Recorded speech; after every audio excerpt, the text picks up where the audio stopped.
so that we can start the proceedings of the day.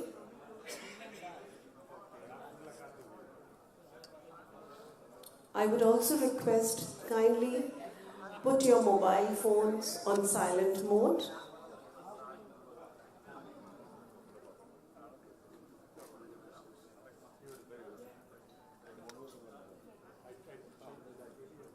I would request all of you to kindly settle down so that we can start the proceedings.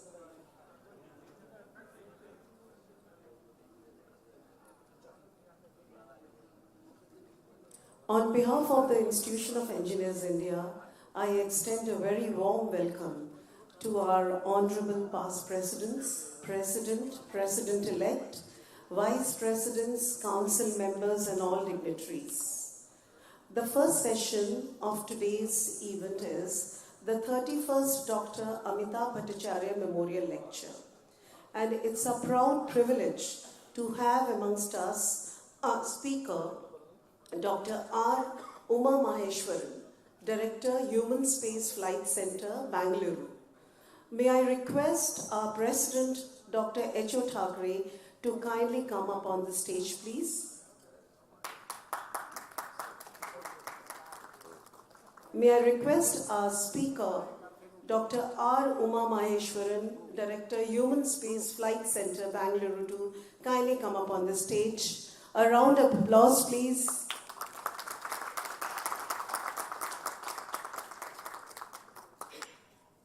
I now request our President, Dr. H.O. Thackeray, to welcome our speaker by presenting a bouquet of flowers.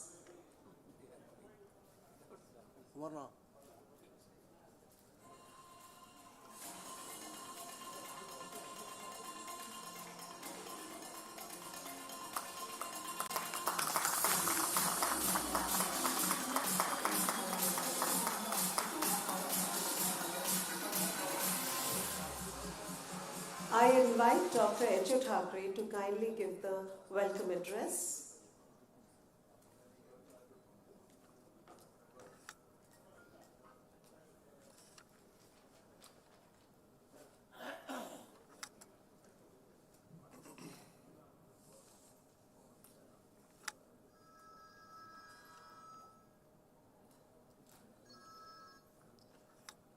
Good morning to all.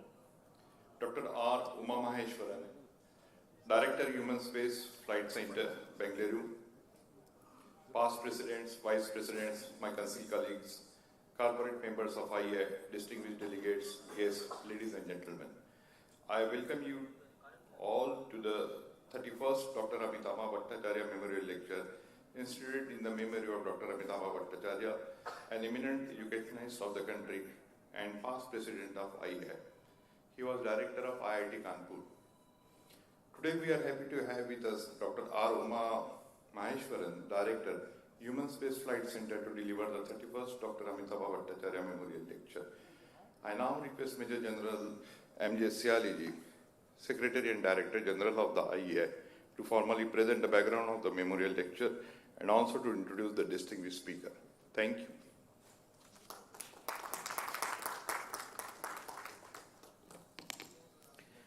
Thank you, sir. I will now recount the background of the lecture. Professor Dr. Amitabh Bhattacharya, President of the Institution of Engineers during 1976 to 78, occupied the center stage in the affairs of the institution for over 2 decades. A many-splendid personality, Professor Dr. Bhattacharya's untimely death in June 1992 created a void which would take years to fill in. In grateful appreciation of the monumental work done towards furtherance of the cause of the institution, the National Council at their 563rd meeting held at Hyderabad resolved to institute this lecture to perpetuate his hallowed memory. Born on November 12, 1931, Professor Dr. Amitabh Bhattacharya was a distinguished mechanical engineer and an eminent educationist and an acknowledged authority in the fields of production engineering, metal cutting and machine tools, and had been honored nationally and internationally for his outstanding contribution to the cause of engineering and humanitarian services. He was a staunch advocate for the development of indigenous technology for the welfare of the common masses. A persuasive teacher and eloquent speaker, He had traveled widely on many professional and academic assignments. An active and constructive social worker, he identified himself with the aim of numerous social and cultural organizations and served them with great distinction. As an ardent advocate for advancement of engineering, Professor Dr. Bhattacharya served its cause through various organs and activities of the Institutions of Engineers India for 3 decades. During his presidentship, the institution's activities received an impetus and diversified its field of interest in many areas, including the rural development. I will now introduce our distinguished speaker who will be delivering this prestigious memorial lecture. Dr. R. Uma Maheshwaran, distinguished scientist and Director, Human Space Flight Center, ISRO, Bangalore. Dr. Uma Maheshwaran was born on May 20th, 1963. He completed his BTech in Electronics and Communication Engineering from College of Engineering, Trivandrum, and Masters in Software System from BITS Pilani, and obtained PhD in Electronics and Communication from NIT Tiruchirappalli. He also holds a master's degree in Russian language from Kerala University. He is a domain expert in the field of launch vehicle system electrical integration, checkout ground station, avionics, system engineering, as well as in space policy planning. Dr. Uma Maheshwaran is with Indian Space Research Organization for over a period of nearly 35 years.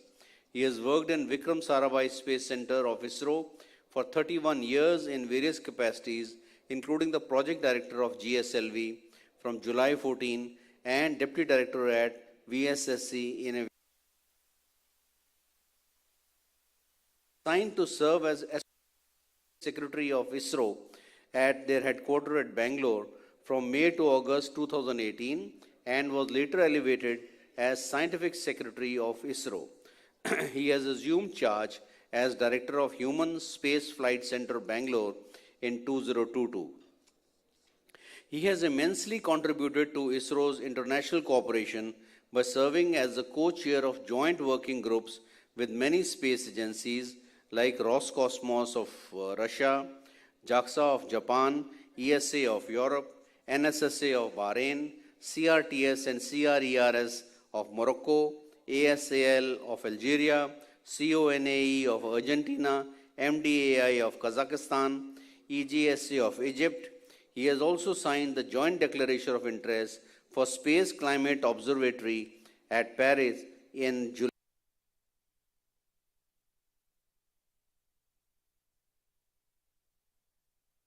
OS meeting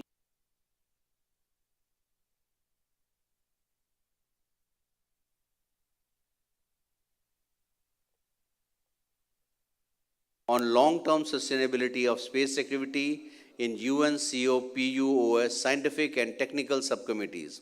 As LTS chair, he is working with UN member countries for bringing out international guidelines for the long-term sustainability of outer space activities. He is also currently member of Board of Trustees of International Academy of Astronautics, IAA.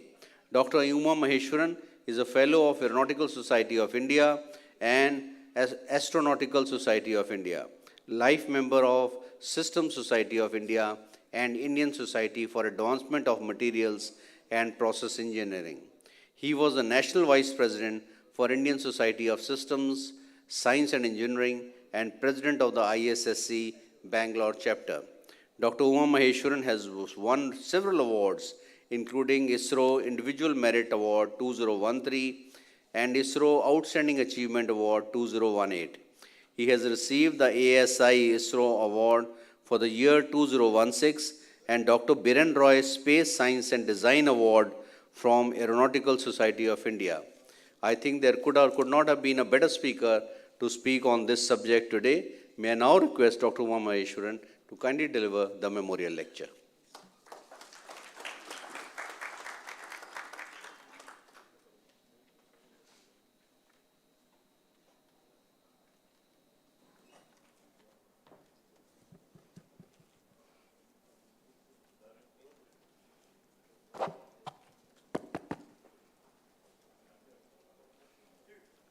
I should show there only, right? I have to point there only, or here, right? Okay, fine. A very good morning to the august audience. Dr. Hemantho Thakare, President of the Institute of Engineers, India. Major General M.J. Siali, Secretary and Director General. The other distinguished members of the Institute of Engineers, India, and other delegates who have come for the 37th Indian Engineering Congress at Chennai. First of all, let me express my gratitude to the organizers for inviting me and making me a part of this very prestigious yearly congress that is happening from so many years. And I must say that I feel extremely privileged and very proud to deliver the memorial address of a giant like Professor Amitabh Bhattacharya, who was also the former president of this institution from 1976 to 78, as I understand.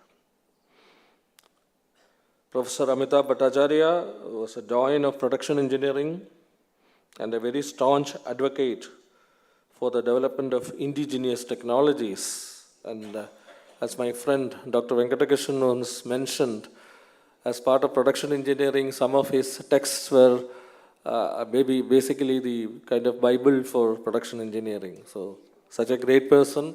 So, I feel extremely privileged to be part of that memorial lecture series. So, this I understand is the 31st memorial lecture.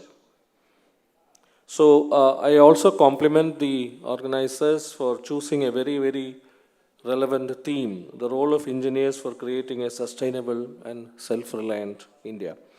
This is the period, this is the kind of era where everybody globally is talking about sustainable in the long-term perspective, as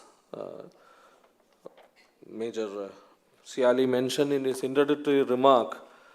This long-term sustainability is a very, very relevant topic world over, and in United Nations, this is being discussed very thoroughly, very frequently, very systematically in UN COPUS, that is United Nations Committee for Peaceful Uses of Outer Space in Vienna. And all the member states are very keen. I'm seeing as chair of this long-term sustainability workshop or working group on, of course, concentrated on the peaceful uses of outer space, how keen the member states are, how sincere the member states are with respect to discussing the various aspects of establishing the long-term sustainability in general.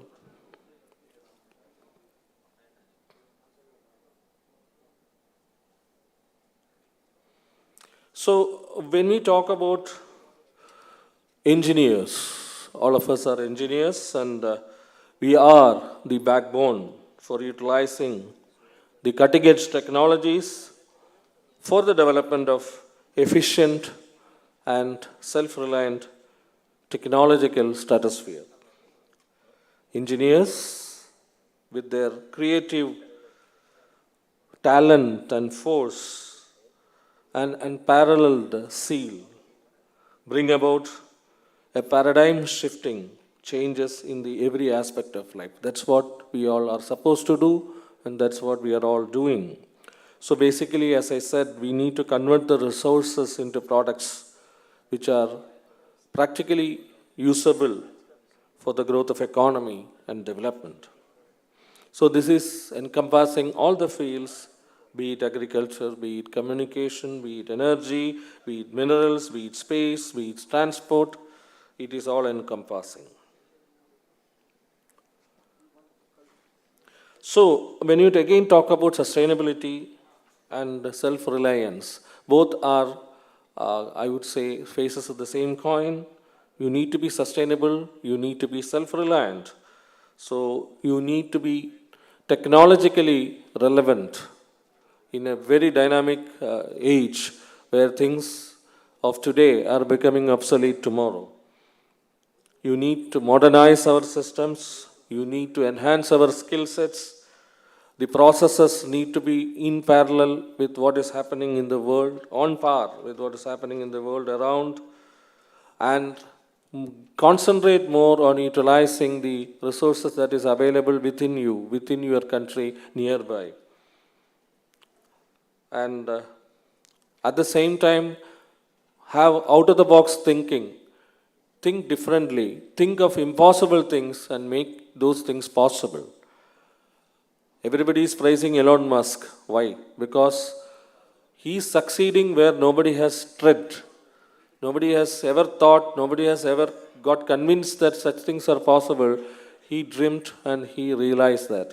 So that is the kind of zest and seal and out of the box thinking that is required to notch development at a much, much faster rate. So all these aspects need to be considered, and we have an excellent kind of ecosystem and atmosphere now where aspiring industrialists, startups can grow. There are people who are ready to invest also, and new ideas, new thought process these startups can bring about to realize new products which are self-sustainable, which complementarily help to promote the economy and our society. So, basically, in 2015, all the United Nations member states adopted the Sustainable Developmental Goals. I think all of you must be familiar with this. In order to devise a very holistic approach for achieving sustainable development for all. India, being a member state of the United Nations, has adopted Sustainable Developmental Goals to devise a holistic approach for achieving sustainable development for all the citizens by year 2030. Towards this, I'm sure all of us, all the engineers, are pushing boundaries and driving all sectors forward to achieve sustainable and self-reliant India. Atmanirbharta is the key word everywhere now.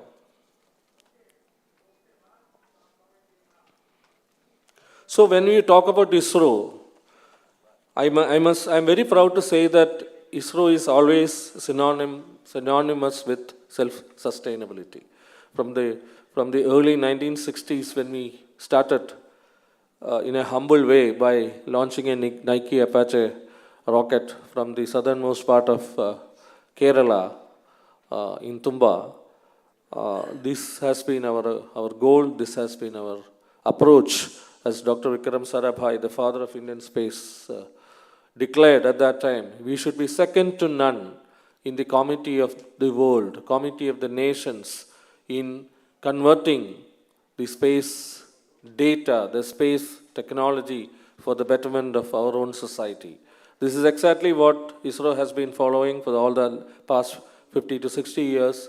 Precisely whatever we do, it is with an eye on self-sustainability and how the space information, the space technologies that we develop can be converted for the benefit of our own society to improve the living standards of our own society. This is exactly what ISRO has been doing. So as part of that, the ultimate goal is to put spacecrafts, have our own assets in space for which we need launch vehicles. So ISRO really has mastered the launch vehicle and the satellite technology. We have 77 plus launch vehicle missions till now, which encompasses, I must say, a very wide spectrum, including space science, ocean science, the agricultural science, remote sensing, communication, you name it. We have 129 satellites, out of which 53 are operational. And among them, we have 21 communication, 21 Earth observation, 8 navigation, and 3 space science missions. It is also heartening that we have sent 342 foreign satellites on a commercial basis for 36 countries. As of now, you would have recalled the last LVM-3 launch, which launched 36 OneWeb satellites. It was the first commercial mission of the LVM-3 launch vehicle, which is also the, shall I say, the launch vehicle that we have chosen for our Gaganyaan program, the manned mission. So what I would like to say is that wherever the technology that we acquire, the technology that we develop, it is always the kind of mechanism to give the technology to our own industries has been followed by ISRO very religiously. And from the beginning, from 60s onwards, ISRO has been treating our industries like partners. They are not our vendors. They are always partners. It is exactly the way we are doing even now, and especially for Gaganyaan, I must say that more than 650 industries are part of our program. And they are the people who are developing the subsystems, creating the integrated systems, etc. So this is extremely important when you talk about self-sustenance and Atmanirbharta. So I can go on and on with respect to the kind of applications, the contributions that ISRO has done, and the kind of also and many other Indian courses. This is a very, very, I would say, life-transforming kind of technology that has entered into the society. Then, of course, the benefits of this has been, probably that is why, otherwise practically nil. That's a kind of information that is being given with respect to the impending disasters, which changes the kind of risk value that we add to human life. So coming to communication, I think I don't have to talk here.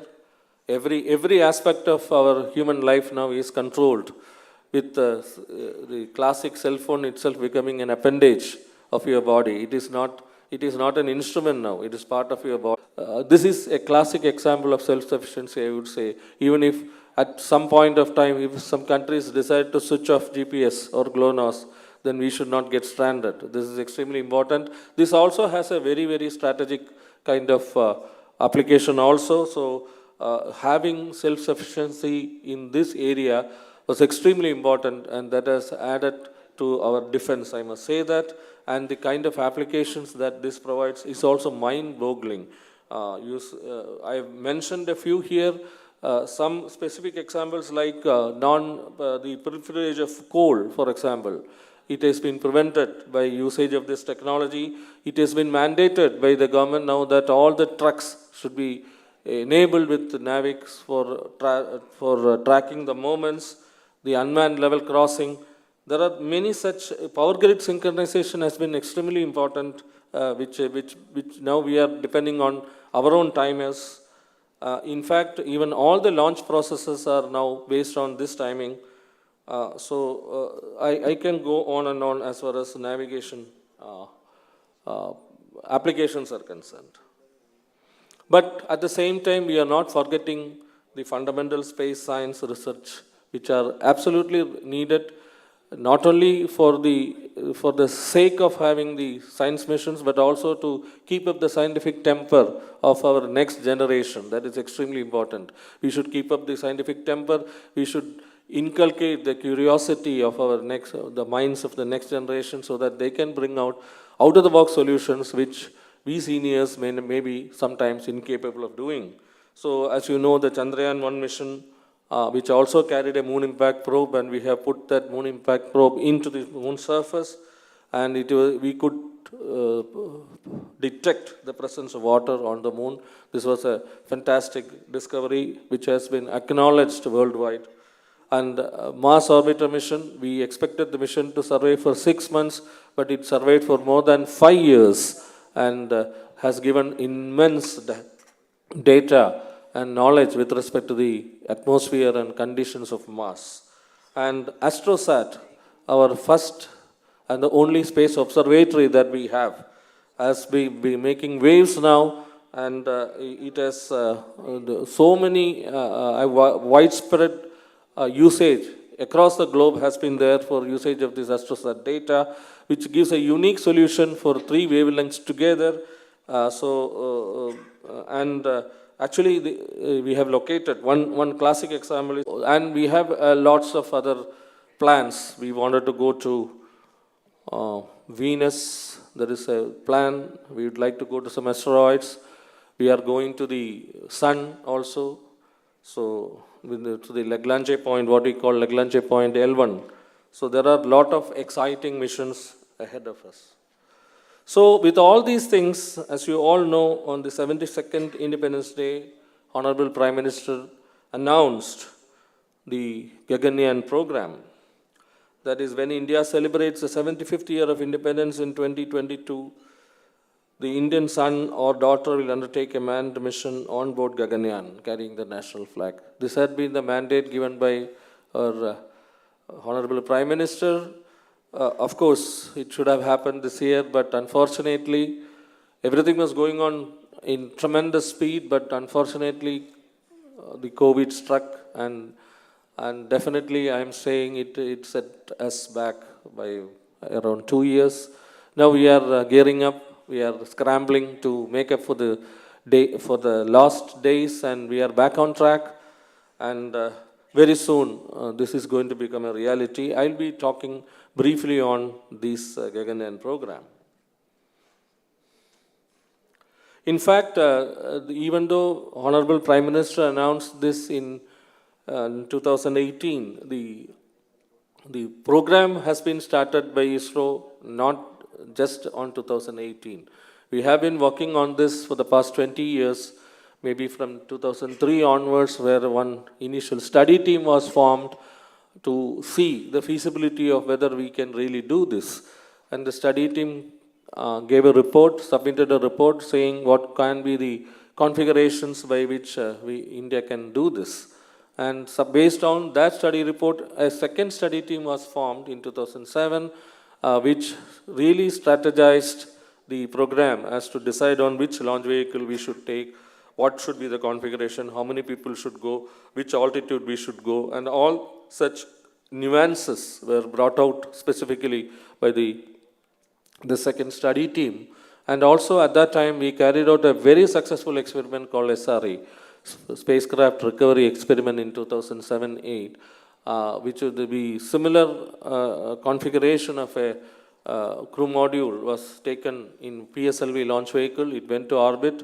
It was there in orbit for more than 1 week. Then it re-entered, landed in sea, and we could recover it successfully. And the first time itself, we could do it. We could succeed in this mission, and that was a great learning process. And we could understand that the kind of re-entry complexities, the kind of parachute deployments, the kind of landing, what are all the parameters and things that is required for recovery. All these things we could demonstrate successfully, which gave us real confidence. And all these things paved the way for the formation of a first kind of project team. A study project team was formed in 2011-12 time frame to really give shape to this Gaganyaan program. And they did a yeoman work, that pre-project team. And the two major experiments were carried out at that time, what we call as now as CARE, wherein that was a time frame where the GSLV Mark 3 or the LVM-3 launch vehicle, what we call, was in the experimental stage. We want to demonstrate the capabilities of the lower stages of the launch vehicle just to prove that things are okay, because it was a totally different configuration of solid motor and the liquid stages. And with that, we had an experimental suborbital flight of GSLV Mark 3, into which we put exactly equivalent of the crew module, what we were envisaging for the manned flight. And that went to a suborbital altitude, came back, parachute deployed, landed safely, and we could recover it. So that was a very successful experiment. 15, 20 years back, 10 years back in fact, LED started coming in to the market. And we again cut down our energy consumption by a factor of 3 or 4. Now the reason I am pointing out what science can do. We did not, unfortunately, neither in CFL nor in LED we played a major role. But we did cut down our energy consumption significantly in lighting. Lighting is no longer the primary contributor, primary energy consumption and primary GHG emission. So where is the energy consumption? Energy consumption is heating and cooling. Right now, we are air conditioning this place. Some of us, like me, who are getting older, are feeling a little too chilly. But we are still air conditioning. Or we are heating. And it is not just at offices and homes, heating and cooling, but all the industry. Most of the industrial process is heating and cooling. Maybe to 1500 degrees centigrade, maybe to 2000 degrees centigrade. But it's heating and cooling. And it is here that we really need to see, in terms of energy consumption, we'll look at what else can we do in terms of making the energy green. The third biggest energy consumption is motors, engines. Well, engines is getting replaced by motors.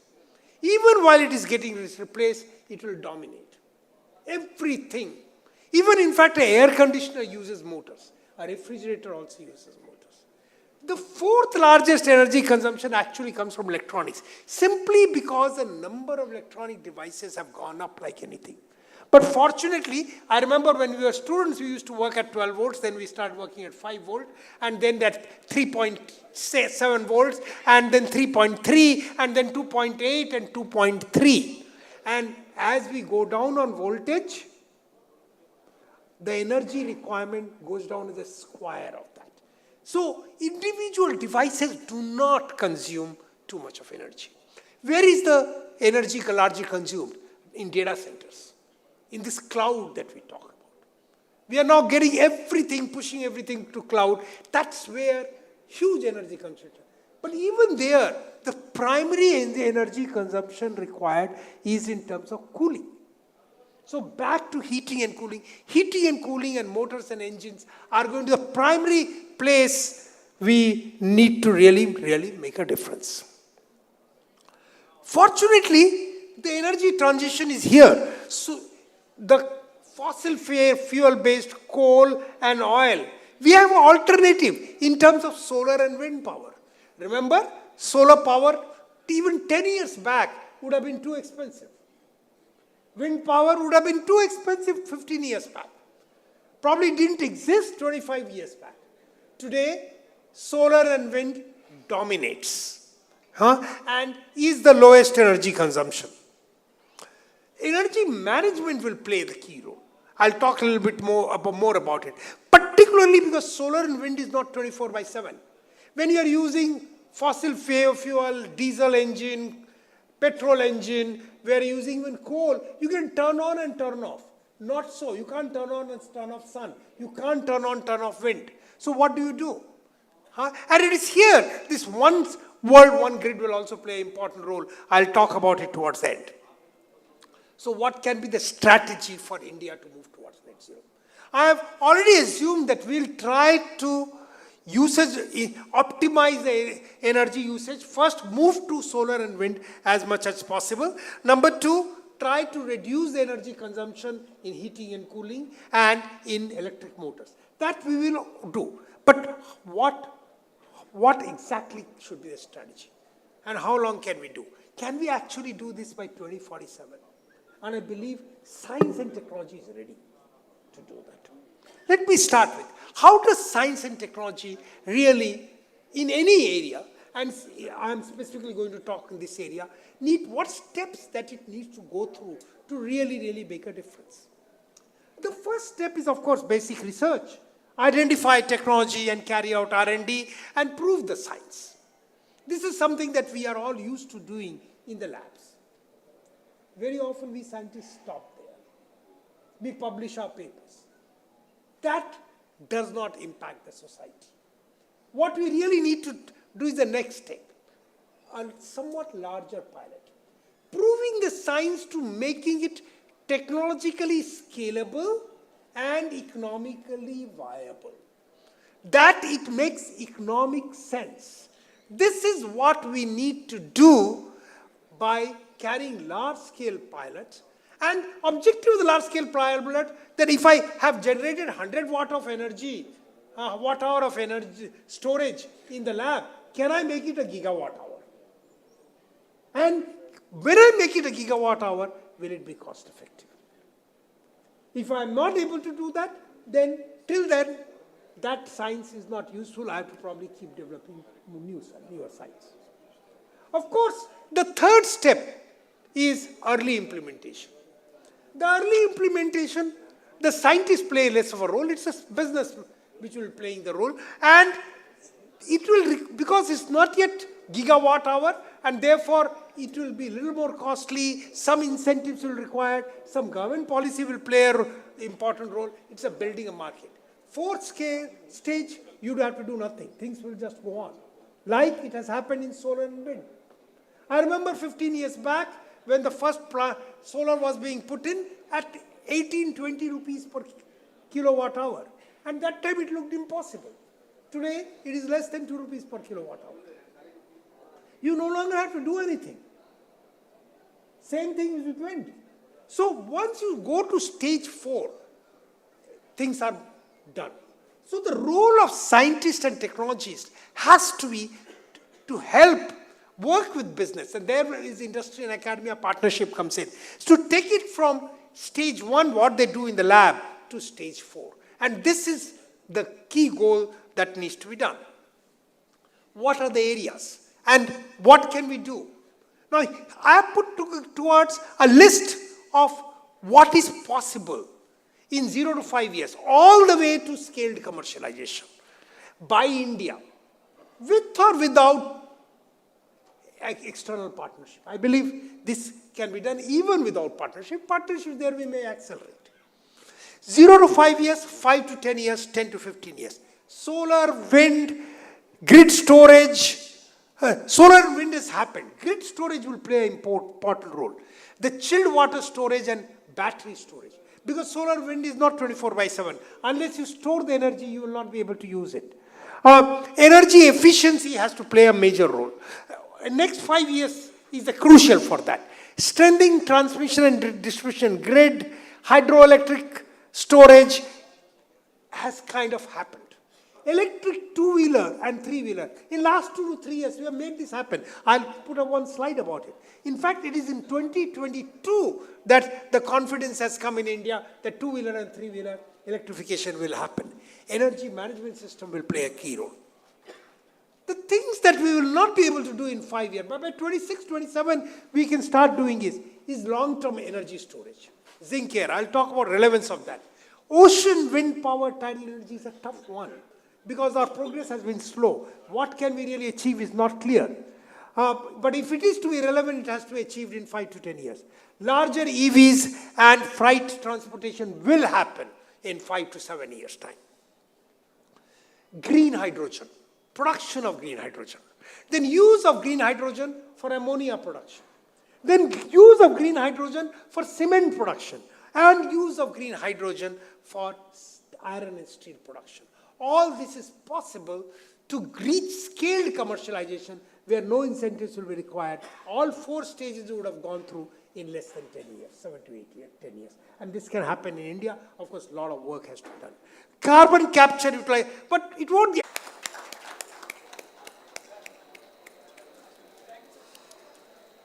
May I invite Dr. H. Thackeray to deliver the welcome address.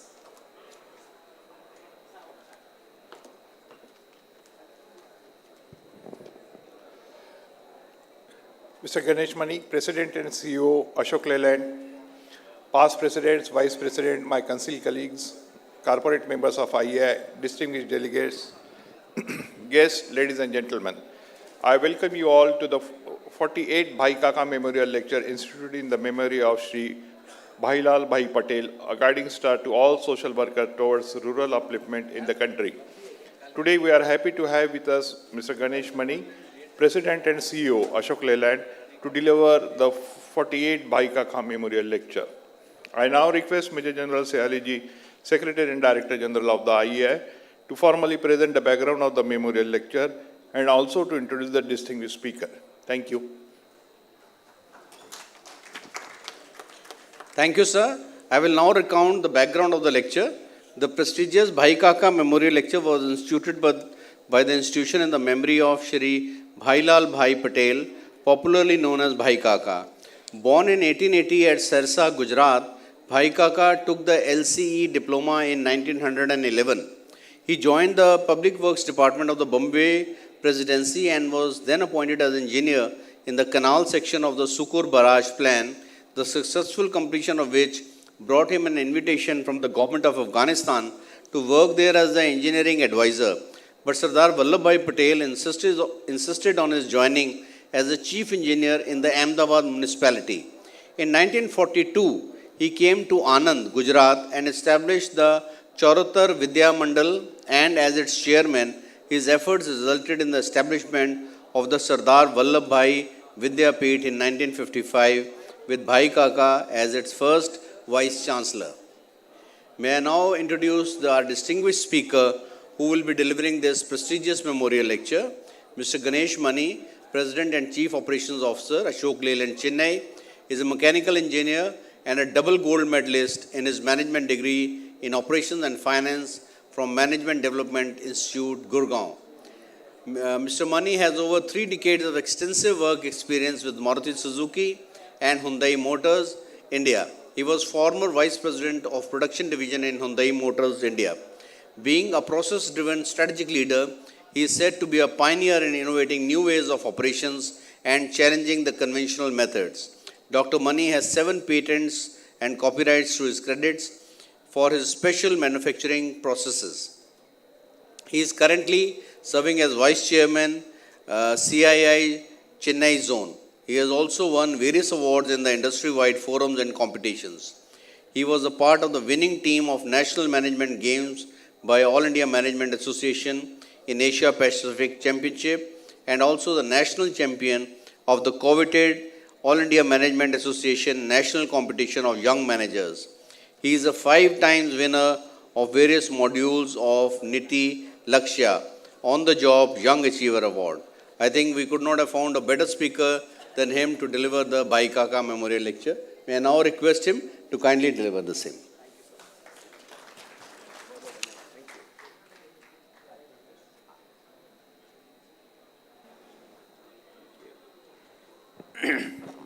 Thank you so much for such a lavish prizes. Thank you so much, both on the dais.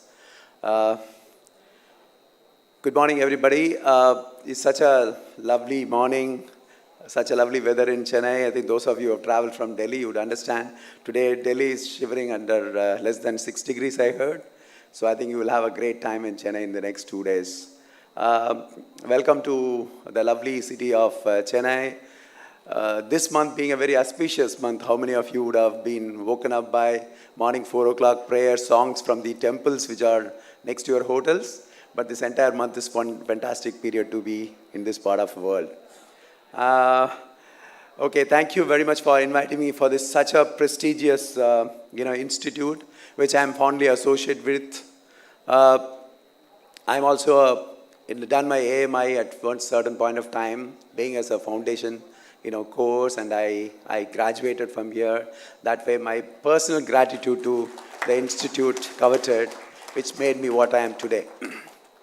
For an engineer is always a base, and from there one need to build upon, and that is what I think each one of us has been a lot of success stories which is happening here. So I'm always a proud torch bearers of Institution of Engineers. I also fondly remember on the centenary celebration, I was also, a very important award of Engineers Award from Tamil Nadu chapters. I don't know why that was missed out from my list, which was given to there, which I am also proud, privileged to have that award as well, which I always keep saying that that's what is going to become a very big one. So having said that, I have seen the panel of lists of people who have spoken, especially even today, Dr. Junjunwala, who has been, pioneering different kind of methodologies from IIT Madras. And we are a practitioner. So over a period of 3 decades, what we have been doing it in the industry, what's happening, along with the topic, what is happening in the industry, I'm here to share. Maybe at the end of it, I'm happy to, have a couple of questions from there. So I'm extremely delighted to deliver this 48th BICACA Memorial Lecture. The topic which was given to me was self-reliant India and what an engineers need to do on that. I could see quite a few youngsters also here. I'm sure they will find it to be relevant. And many of the distinguished college principals are here. I'm sure this will also flow back into the system.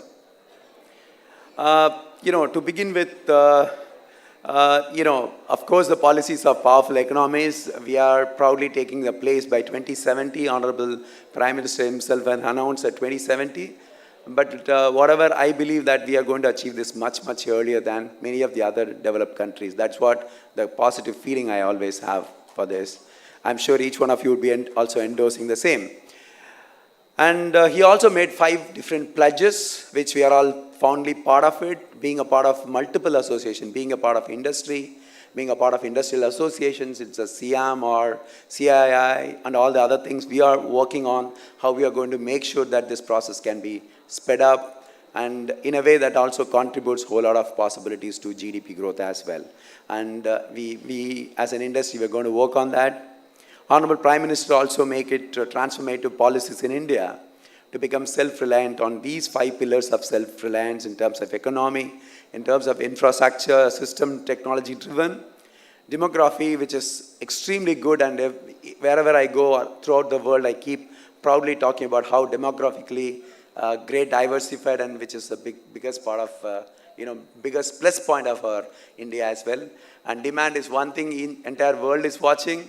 When all the other people are, in a downward trend, and we are the country has been moving up. And the place where you are sitting here, it's incidentally even the state of Tamil Nadu, even during COVID period, it has seen a positive growth in industry, which is itself a truly remarkable achievement. So keeping all those things put together, and there is also a Gati Shakti's master plan, which is also announced by Government of India, which are all aware of it. So my topic of today is going to be on what role automotive is playing a big role in that. And what are the things which are happening around this industry, and what, maybe as an engineer, what we need to do, what are the skill set which are changing, which has been widely spoken in this conference as well, and also as an industry, what we have been, going through a lot of dilemmas, what's there in this, the next 15, 20 minutes. First and foremost is India is having a strong position in the international market. Just to make you that, we are the largest manufacturer of the tractors in the world. I don't know how many of you could endorse that view. I think India deserves a big round of applause for making it happen. We are the 2nd largest manufacturers of buses. Soon we are going to cross as #1 position. 3rd largest in the heavy trucks, and 5th largest car makers in the world. I vividly remember in 2000 when I used to visit many other countries, we were not in any of the global roadmaps at all as India as a country. They were still calling it as the snake charmers. And that is what all the media has also been propagating. So the last 10 years, as the country progresses, we have already reached the level of 4th. And I'm sure soon we are going to, definitely become 3rd. As 3rd and 2nd will be taking much more time, but definitely very soon we are going to become a 3rd largest automotive manufacturers in the world. That's what is likely to happen, which will make it happen, as that's what our responsibility is. That's what all of the distinguished members who are present here as well. Having said that, we are going to work out on something more. So I think on seeing this, what are you trying to read this? Any guesses what is written in this word? Anyone can guess what is written in this word? I mean, what does it, this is something written down there. Can you just try? Wonders? Okay, right. So primarily, it's people say that wonders of perfection, and that's what is not to be. So maybe perhaps that is what the industry has always been the last 3 years. So generally what some of us concluded the answer in an assumed knowledge of what is written down there. But actually what happens primarily is that assumptions may not be always the reality, and that's how the COVID has done to us. I think probably I want to relate with what COVID has done to that. We all thought that the world will flourish, and suddenly it's stricken and COVID-19 has happened. And one industry which has got the maximum suffering is the manufacturing industry. And one industry which is much more suffered is automotive industry. We always work close. All the Japanese principle of lean, most of you have learned, lesser and smaller and compact, work closer, and that is what has gone for a toss. Suddenly we were told that after 2 meters of distance, you need to make a car or a truck, which is not possible. Somebody has to hold very closely, work together. Suddenly it went for a zap ready. So that's what we all come through that. And that is what, the area of a disruption also has happened over a period of time. Let me just take it across. So all our plans are absolutely promising until 25th March 2020. You all know when the sudden declaration has come, sudden in the evening, Prime Minister of our country come and said that we are going to go for a lockdown. And that's how the entire thing went across. And again, we opened back, within a period of 2-3 months. I still remember my LinkedIn page where in the first day of 8th May 2020 was the restart of a plant and productions. We made 100 vehicles, which we did around 20 years back.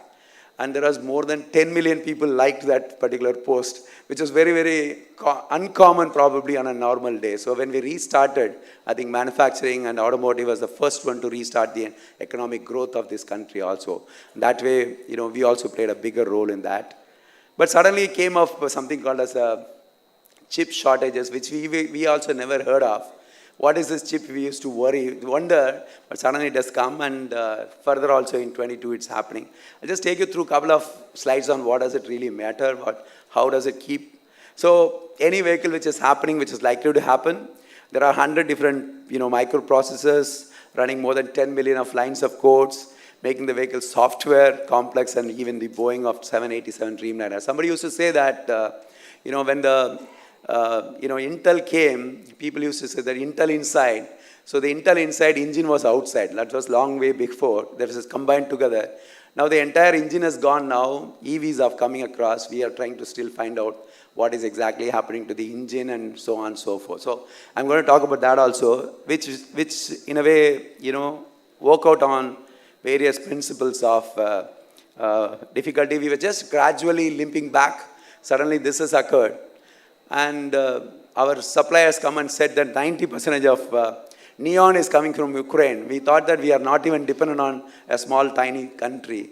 But 90% is coming from there. That again start a very big, palladium is coming from Russia, and all those disruptions started happening. So we suddenly realized that everybody is a common guys. If somebody sneezes in America, I think the auto industry is going to get affected. That's what really, truly well we also started feeling. Couple of examples that's primarily because the world has become already flat. The place what you are seeing is that there is one particular component moves across the places. This is a single component moves across the world and comes back to India as a whole, finally. So it's all completely connected together activity. So difficult to predict what is likely to happen. Universal problems become automotive problems. This particular slide is very interesting. This was taken in April 22. This is a satellite image of outside of Shanghai. The place what you are seeing, the small dots, I hope you are able to see this. These are all the places, are these ships which are waiting to get into Shanghai airport. Because of COVID, recently they stopped. All those small tiny spots are the ships which had to go inside Shanghai airport to come out, and that highly disrupted. And now a whole lot of new things also happening around the country. So this is one of the important thing. And who will forget about a Suez Canal? Once a trainee, I don't know whether it's a pilot or something, that ship got stopped, and the entire part of this world has got stopped. And we have to really tow in out of that. So everything comes on various pictures. So that's not a scary thing. That's what the reality is all about. We are trying to manage all those things. Still, we'll make the country great again. We are limping back all those areas. But I'm going to think about maybe changing the gears to move into something called as what is lying in the future. So what exactly future ahead of us? We'll take an example of, airline industry, which is definitely not anywhere correlated to automotive industry. This gives a beautiful example. There are two big companies out there, you all know about it, Boeing and Airbus. There are a couple of Chinese are coming up, but these two are the one who are majorly around 90% of the market of the world is happening. So if we talk about these two industries alone, and 30 years of service is 165,000 of hours of flying, So that is all the testing they have already been doing it. They are the first one, to introduce the data science also way back in so many years back. Each and every engine is being monitored for its performance for many years. Not only the data scientists are all very new, but this industry has really gone up. Such a sophisticated, technologically advanced industry. But when the mobility which is being offered as a service, anyone, anywhere can start an airline, which many of the countries have started. Qatar Airlines is very famous nowadays because of World Cup. Cathay Pacific, Emirates is always there. Singapore Airlines. So generally, my question to all of you is that when you offer a mobility as a service, we generally don't see how many of us will really bother about the manufacturer. Would you be? We always see that whether it is a Japanese Airlines or a Singapore Airlines or a Emirates, we always book through the industries of who is service providers rather than whether it is a Boeing or a Airbus. I don't think any one of us, at least I've never even bothered. Of late, I tend to understand the space between the areas, but otherwise we generally, that's what, this comes as a biggest challenge in the industry as well. So what happens when these kind of mobility, when it is being offered as a service, the entire gamut gets changed. That's what is coming out to, are you a manufacturer or are you a hardware manufacturer? I think that is which is actually pinching most of the companies. And are you both? That's what the dilemma which everybody is grappling with. But that's what the reality is all about. Now, when something is being offered as a service, always gets converted into difficult situation. Having said that, so every automotive manufacturer gets converged into a smart mobility solution providers. That's what, are you in the car manufacturing? We are not in car manufacturing. We are actually into smart mobility solution providers. What does it actually mean to each one of us? It's not only a car. So it comes on multiple pays. For example, electric vehicle which has come in a big way. And this is one of these areas of how electrification is going to take in this world. And by 2030, it is said that around 87% is going to be still IC, which is internal combustion engines, and still is going to be around 20 to 30% of electric vehicle. Two-wheelers going to come first. You all seen many of the companies have started offering, and then subsequently followed by a car, and then maybe later point of time, a truck companies also. Definitely is going to happen.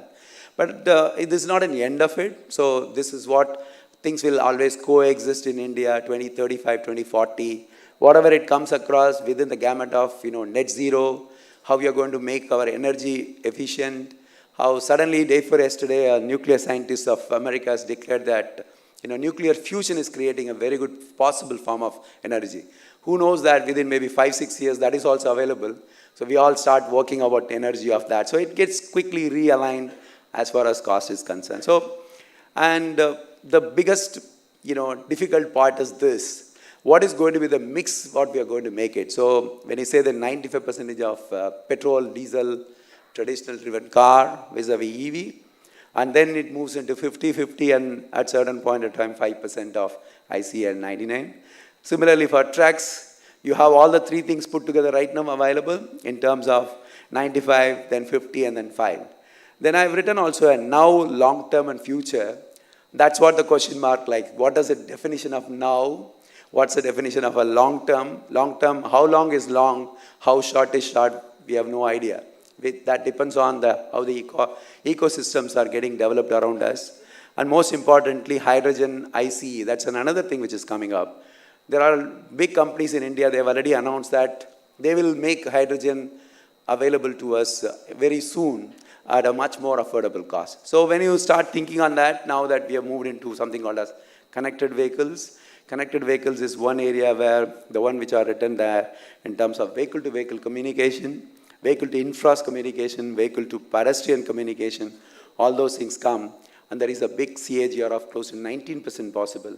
And it is not only restricted to only the vehicle, but even in Ashok Thailand also, for example, we have also gone for a digital for manufacturing on various activities which are happening. There comes the next one, autonomous vehicle. People say that the car which can drive themselves. It's a very quickly asked this question wherever I go. In India, will this be possible that autonomous car without a driver, we sit on the backside or a side of us? It is going to be a reality, but definitely it will become a reality. Then they say that how you are going to manage, dogs and bulls and cows on the road, which is very specific to our own country. But I'm happy to say that there are technologies which already come based on the temperature of, the object which is in front of us. It can still identify which is going to come, what speed it will come, what is the name and nomenclature of this animal, and they can always maneuver this car or a trucks over a long period of time. There is only one animal which is very highly unpredictable. Can you guess which animal is it? Absolutely. So that's the only difficult we have. I think probably the technology will definitely come, whether it is going to go forward or backward or front. Somebody who is drunk, he will always come forward also. It's very uncommon for all the other animals to come. I'm sure the days will come, but it's interestingly, autonomous trucks are going to be the reality at certain point of time. Now, Honorable, Heavy Industry Minister Moat, he is also talking about so much of, new highways which are going to come, a dedicated corridors going to come. So when you have a dedicated corridors, I can have a separate lane for electrification or, for example, hydrogen-based truck lane can come. And then we can always do that. It's all becoming a reality. So it's nothing new for us. It used to be a news for us maybe 5-6 years or maybe before that. But all these things are going to happen here also, and we are going to be the biggest advantageous condition. So obviously exciting future mobile landscape, because it's not at over. We are not only talking about petrol, diesel, EV, now methanol, now hydrogen. Hydrogen has got two. One is about the hydrogen IC, which will pump the hydrogen into the internal combustion. Fuel cell as a technology, which is also coming the second wave of everyone. And also subsequently talking about something new mobility in terms of what you are seeing on the right side, and air mobility, wherein you can actually go out of the hotel or maybe the terrace of the hotel, you are picked up by a taxi, and then you can move to maybe Bangalore or maybe to the airport also at a certain point of time. And that is what going to be a reality. A lot of companies already start working. So when you talk about, mobility solution providers, and that is what we are into the business now. Instead of those period when in 1900, as long as it is black, anybody can choose any color. That is what Henry Ford said. And that is how the cars industry have started moving. And from there, what we are now, we need to not only talk about, the one which travels, multiple fuel, and also in terms of connected and all the other things put together. So it's going to be an exciting journey. It costs a lot of money, and that's why the industry always have to really struggle for it. But still, definitely our endeavor to make it across. So how we are going to, elevating the competencies. So competitiveness comes from rebuild mixed production ecosystems, how your lines can come on, can make anything possible. How, the engineers who can understand about IC alone, he can also do our EV as well as hydrogen put together. How the person who works on the line who understand all these things, nuances put together. And flexibility in terms of any part coming from various part of the world, all part geography will back up. The third one is very interesting, which I believe is going to be a reality. That, like the way, the winners takes it all is the terminology, they call it as in digital manufacturing. It's something like irrespective of various operating system, I believe Microsoft and as well as Apple iOS only is being majorly used. iOS is also a very lesser percentage. Generally, most of us are using Windows as an operating system. So irrespective of many things available, still there will be a convergence happen. So a whole lot of people are working towards the systems, and one particular day probably you can just buy an autonomous software and put it across and start running. And I'm just saying, with OEMs will definitely can do that also. And maybe one point of time, hydrogen, we can actually simply start pumping and start working on. So all those lovely things are happening around, and that's what it is all about. So this clearly shows that our technology and acceleration happening. So till 1900 and 1950, where a small portion is men on moon, and from there onwards you can see that how steep the innovations are happening, and that is becoming much more tighter and quicker, is growing in a much more exponential manner. Now, when you think about all these things, there are certain sustainable solutions to keep the country ahead, your company ahead, and also overall human being. Think big, start small, scale fast. This is what the simplest mantra which I learned in the last 3 decades and which is being exhibited in various forms of it, because India being a much bigger country, much larger extent of things are have to happen. So we need to think big. Where do we want to go? Like our Honorable Prime Minister, we have to start somewhere in the smaller area, whole lot of tie-ups with the entrepreneur setup, so largest, the guys who are coming up as startups, and then how the scaling up can actually be made faster. Just don't begin with, just think about, technology is only a starting point of it. We have to think that how the technologies can move ahead. And also, learning fast is very important. That's what my next 5 minutes are going to be. So focus on future is something like what you can see is that Internet of Things is going to be everywhere. And the side steps, I was talking to the principal of Adiyaman College. We were also thinking like the people who are doing mechanical engineering, civil engineering are coming down. Most of the students of computers have gone up. But probably the mistake what is happening is that is going to be a conglomeration of technologies and the techniques or the engineering sciences going to happen.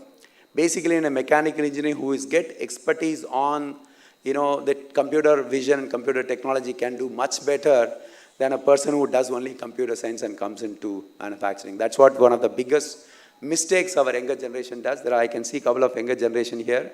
So my suggestion or the people is that we need to propagate this idea. You need to have certain core strength, which is actually basically mechanical, chemical or civil. And that should be augmented with all these technologies rather than going the reverse of it. It's more of an inside out rather than an outside in.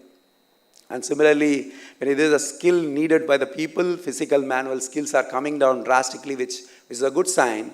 But also what is more important in terms of technical skills are going drastically up. And that's what Institute of Engineers can, as an institute can play a very big role in making all our engineers, diploma engineers to the good level, or an existing engineers also to the next best possible level.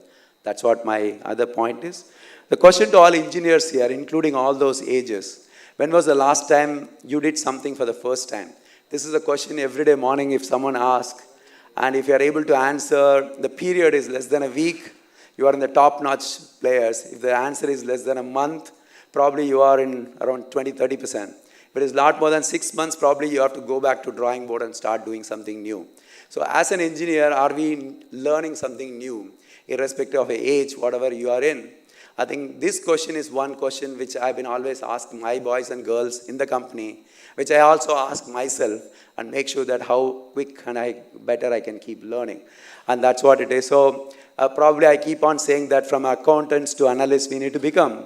And also most importantly, which is the photograph is missing, is actually from shop floor engineer to the data analyst on the shop floor. And that is what the skill, what we are talking about is very, very important. So when we talk about engineers to data analysts comes in multiple forum. You should know the basics and fundamentals of what you are actually making it. And then convert yourselves into, augment yourselves into that. One such lovely example is the way industry has got so many machines, the people have got knowledge. There is another set of people who knows codification. Both the things come together, it never works. So what we simply do is that teach these people all those codification and artificial intelligence techniques so that they start learning and they have started implementing it. And this goes all along the way, including an ITA engineer can quickly learn because nowadays automation has come in a big way. So I think that is what I mean by data scientist per se. And that goes along with this, in terms of analysis as well. So at the end of it, Robin Sharma said that change is hard at the, first, messy at the middle, and also gorgeous at the end. I don't know which stage are we in. Definitely, I believe like auto industry at the center, but definitely we are not going to give up, and definitely there is going to be a gorgeous at the end. So on that note, my time is up on the presentation. I'll be happy to answer any of your questions. Thank you so much for patient listening. Thank you. Thank you, madam. Thank you, Mr. Mani, for that very engaging lecture and for the interesting ride you took us through. Any questions from the audience? Well, we have a question. Sir, can you come in the front, please? You can take the podium. Sir, you can take the podium.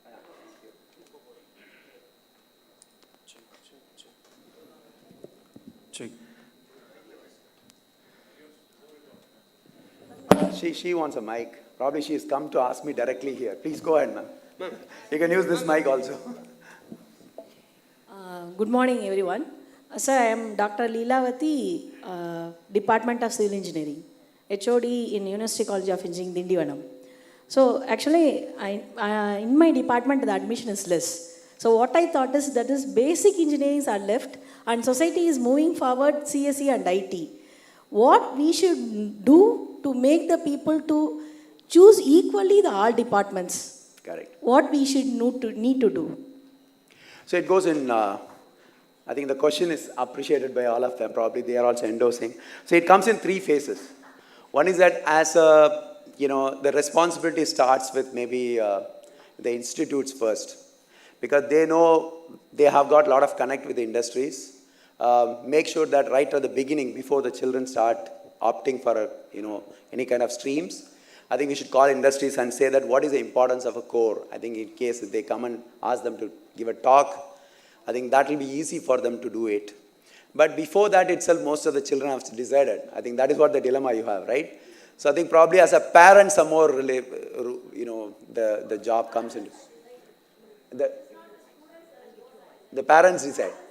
So you are a parent now. Let's put back into your own code of condition. So,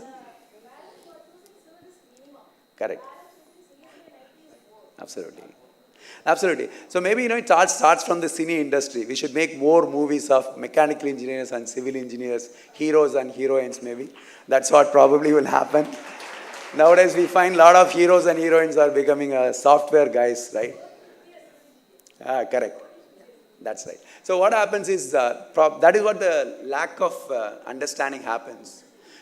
That's what the role of institution of engineers comes into picture. We always do not project engineer as a biggest profession.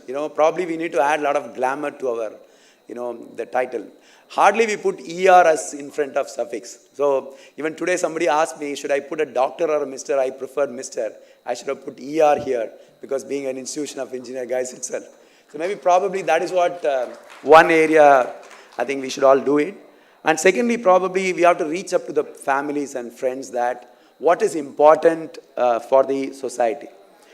Especially now that so much of money is being pumped into become what a country is becoming, like infrastructure projects. There are a whole lot of infrastructure, roads are going to come. There are 4 times the speed of a road get developed. See, generally what happens for a family, everybody traditional thinking is, will my son or a daughter get a job after completion of this or not? Am I right? So are we answering that question through multiple medias before completion? That's point number 1. If we can give that confidence level to them, that's a long drawn process. But once they come in, I think you should also give option for children to switch sides.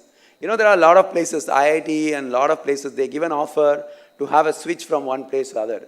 Pull them in, then sit them together and ask them to tell like this, and then they will also have an opportunity of changing over. Children are much easier to maneuver, do on that. Third is also as an industry, I think we need to project the importance of all these members. The way I think that's the whole reason I also came forward to present today.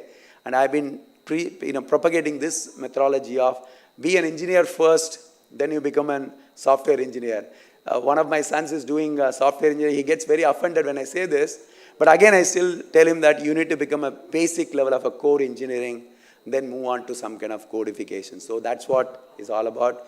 There are a lot of countries who are doing this, a lot of importance to it. I think even government should start playing a big role in making it happen. Yeah? Thank you so much. Thank you. Yes, sir, please. Yeah, there is. I think there is a girl also. I think she should also be given a preference. Quick answer, quick.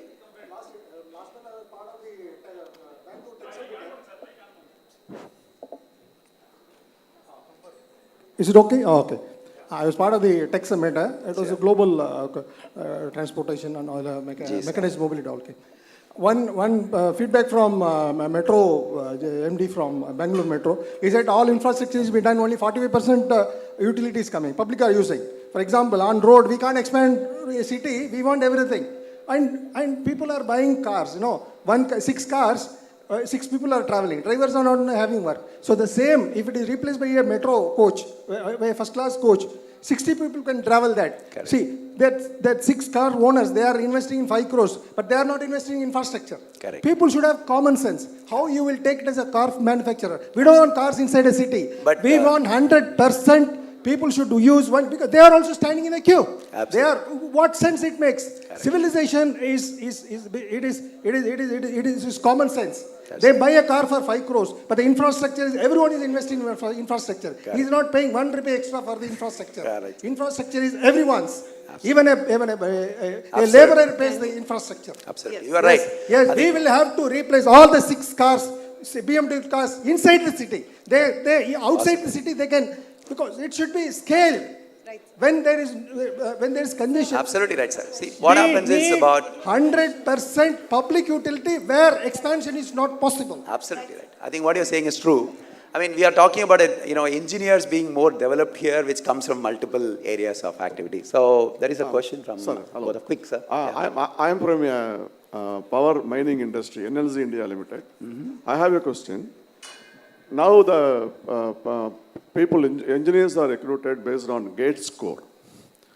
Whether it is necessary to have for employment, whether the GATE score is necessary, or they have to go for a industry-based entrance test. Correct. That is one thing. And off late, the GATE exam is cleared mostly by the people from north. The south side people are not getting through the GATE examination. What is the reason behind it? One more thing. Other things, the third question is, more engineers available, more graduate engineers available. What will be the fate of diploma engineers and what will be the fate of ITI people? Now, we can hire one engineer for 15,000 rupees per month as salary. Then what will be the fate? See, wherever it is required, we have to go. IT is required, necessary, diploma is necessary, BE is necessary. What will be the fate of them? Absolutely. Very valid questions, and I think I'll take this as an observation.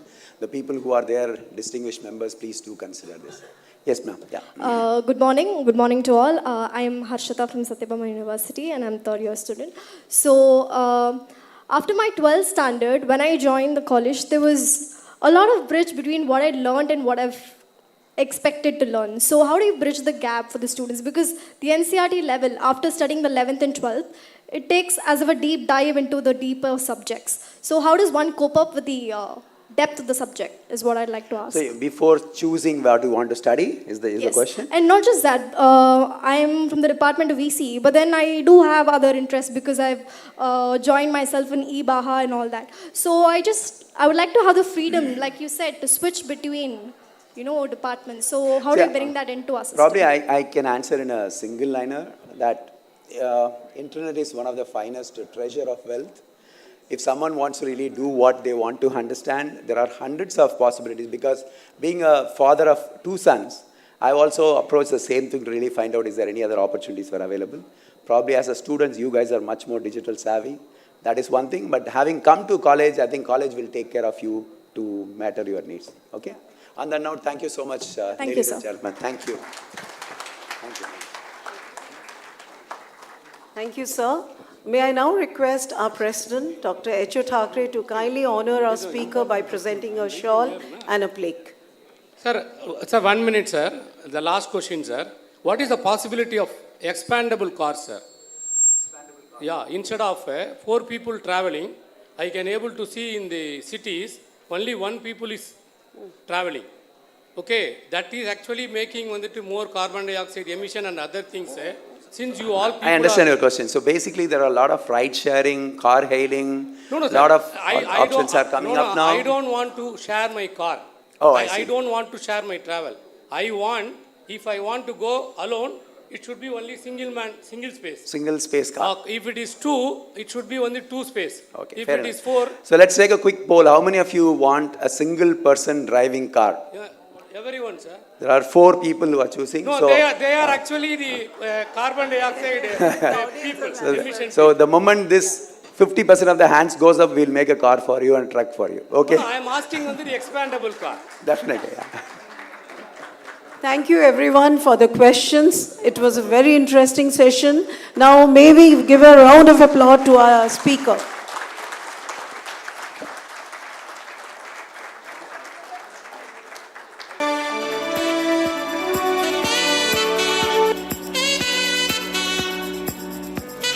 May I invite Secretary and Director General to give the vote of thanks, please?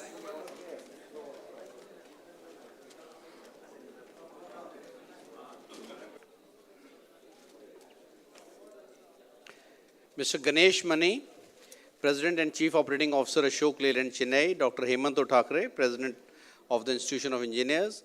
Mr. Ganesh Mani, President and CEO of Ashok Leyland, distinguished delegates, guests, ladies and gentlemen, I am honored to have this opportunity to express my gratitude to Mr. Ganesh Mani for delivering the 48th Bhai Kaka Memorial Lecture on the topic, Role of Engineers for Creating a Sustainable and Self-Reliant India. And you could see the kind of questions and the kind of applause that has been, come across shows the quality of the lecture and how well it has been received by all of you. And during this talk, he covered the policies of the powerful economies, the net zero emission policy which is required, and how should be the enabling plan to become self-reliant. And he very quickly told us, with a visual, how assumptions may not always be correct. And he covered how COVID has caused a serious disruption, especially for the automobile industry, both by falling demand as well as disruption in the semiconductors. And we know how companies are still fighting these disruptions. And he also covered very well how when mobility is offered, giving an example of an aircraft, that when mobility is offered as a service, we do not know who is the manufacturer. And he also covered how the improved IC engines and the electric vehicles, how they will coexist in India, and what will be the ratio, whether now or in the long term or in the future. And he also covered how autonomous cars will come and may capture about 15% share by 2030. And he also covered the future mobility solutions and how technology is going to expand exponentially toward this. And as far as the sustainable solutions are concerned, he gave us, interesting thoughts of how to think big, start small, and scale fast. And don't just begin and end with technology alone. And think outside the four walls, and you have to think out of the box. And as far as the focus on futures, he covered the future workforce skill requirement, and also, poked us by asking when is the last time you did something for the first time, which kept us all thinking. And to conclude, he said that change is very hard at first, messy in the middle, and but very gorgeous in the end. I think a very well covered talk, very interesting talk. All of us, enjoyed this talk, and I'll request all of you to join me by thanking Ganesh Mani ji by this insight by a standing ovation. May I request all of you to give him.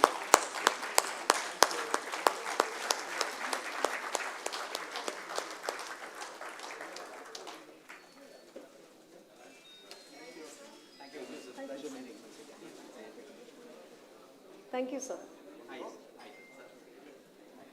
Our next session is the 57th Needu Bhushan Memorial Lecture.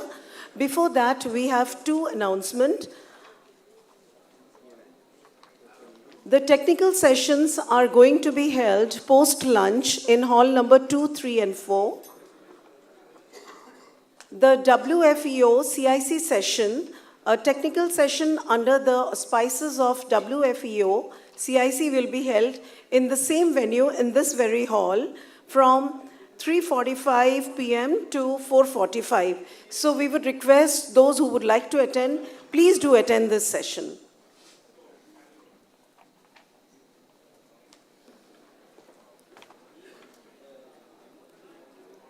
The Institution of Engineers India extends a very warm welcome to all our honorable past presidents, president, President-elect, Vice President, Council members, corporate members, and other dignitaries.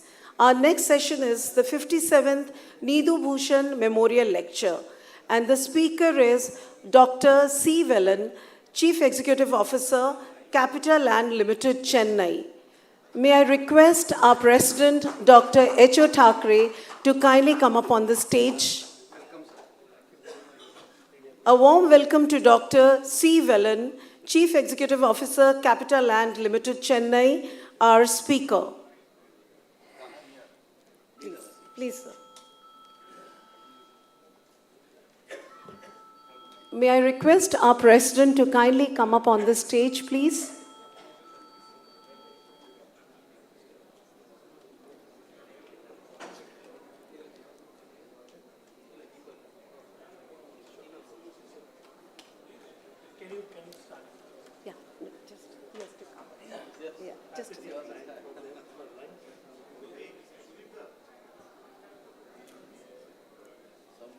Dr. H.O. Thackeray, can we have you on the stage, please?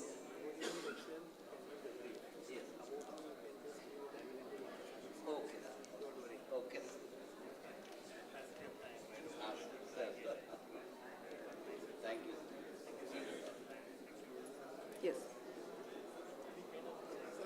May I request President II, Dr. H.O. Thackeray, to kindly welcome our speaker by presenting a flower bouquet.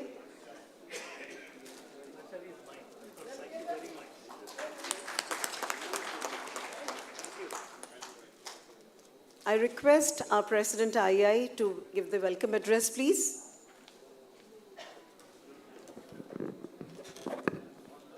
Dr. C. Velan, Chief Executive Officer, Capital Land, Chennai, past presidents, my council colleagues, corporate members, distinguished delegates, guests, ladies and gentlemen.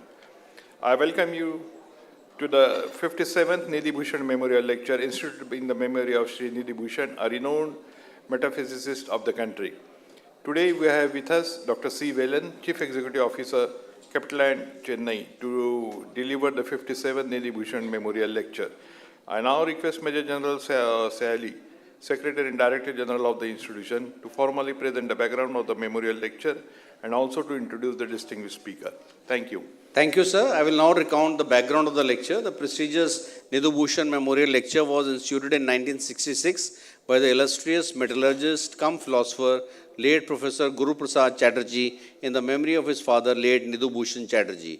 In Nidhu Bhushan, we find a man who, without being an engineer in the conventional sense, served mankind through his knowledge of science, coupled with great inspiration derived from his knowledge of metaphysics. With a strong determination, Nidhu Bhushan, a science graduate, could raise himself to the position of an inspecting accountant in the finance division of the Central Public Works Department. He continued to serve the society, never caring for name or fame. Nidhu Bhushan was a firm believer in the fact that only fundamental discipline in the life helps a person from within to face life without fear or frustration. Dr. C. Velan, Chief Executive Officer, Capital Land Limited, will deliver the lecture. He has requested that he will introduce himself, though we all know that he is a well-known personality. Very good afternoon, everybody.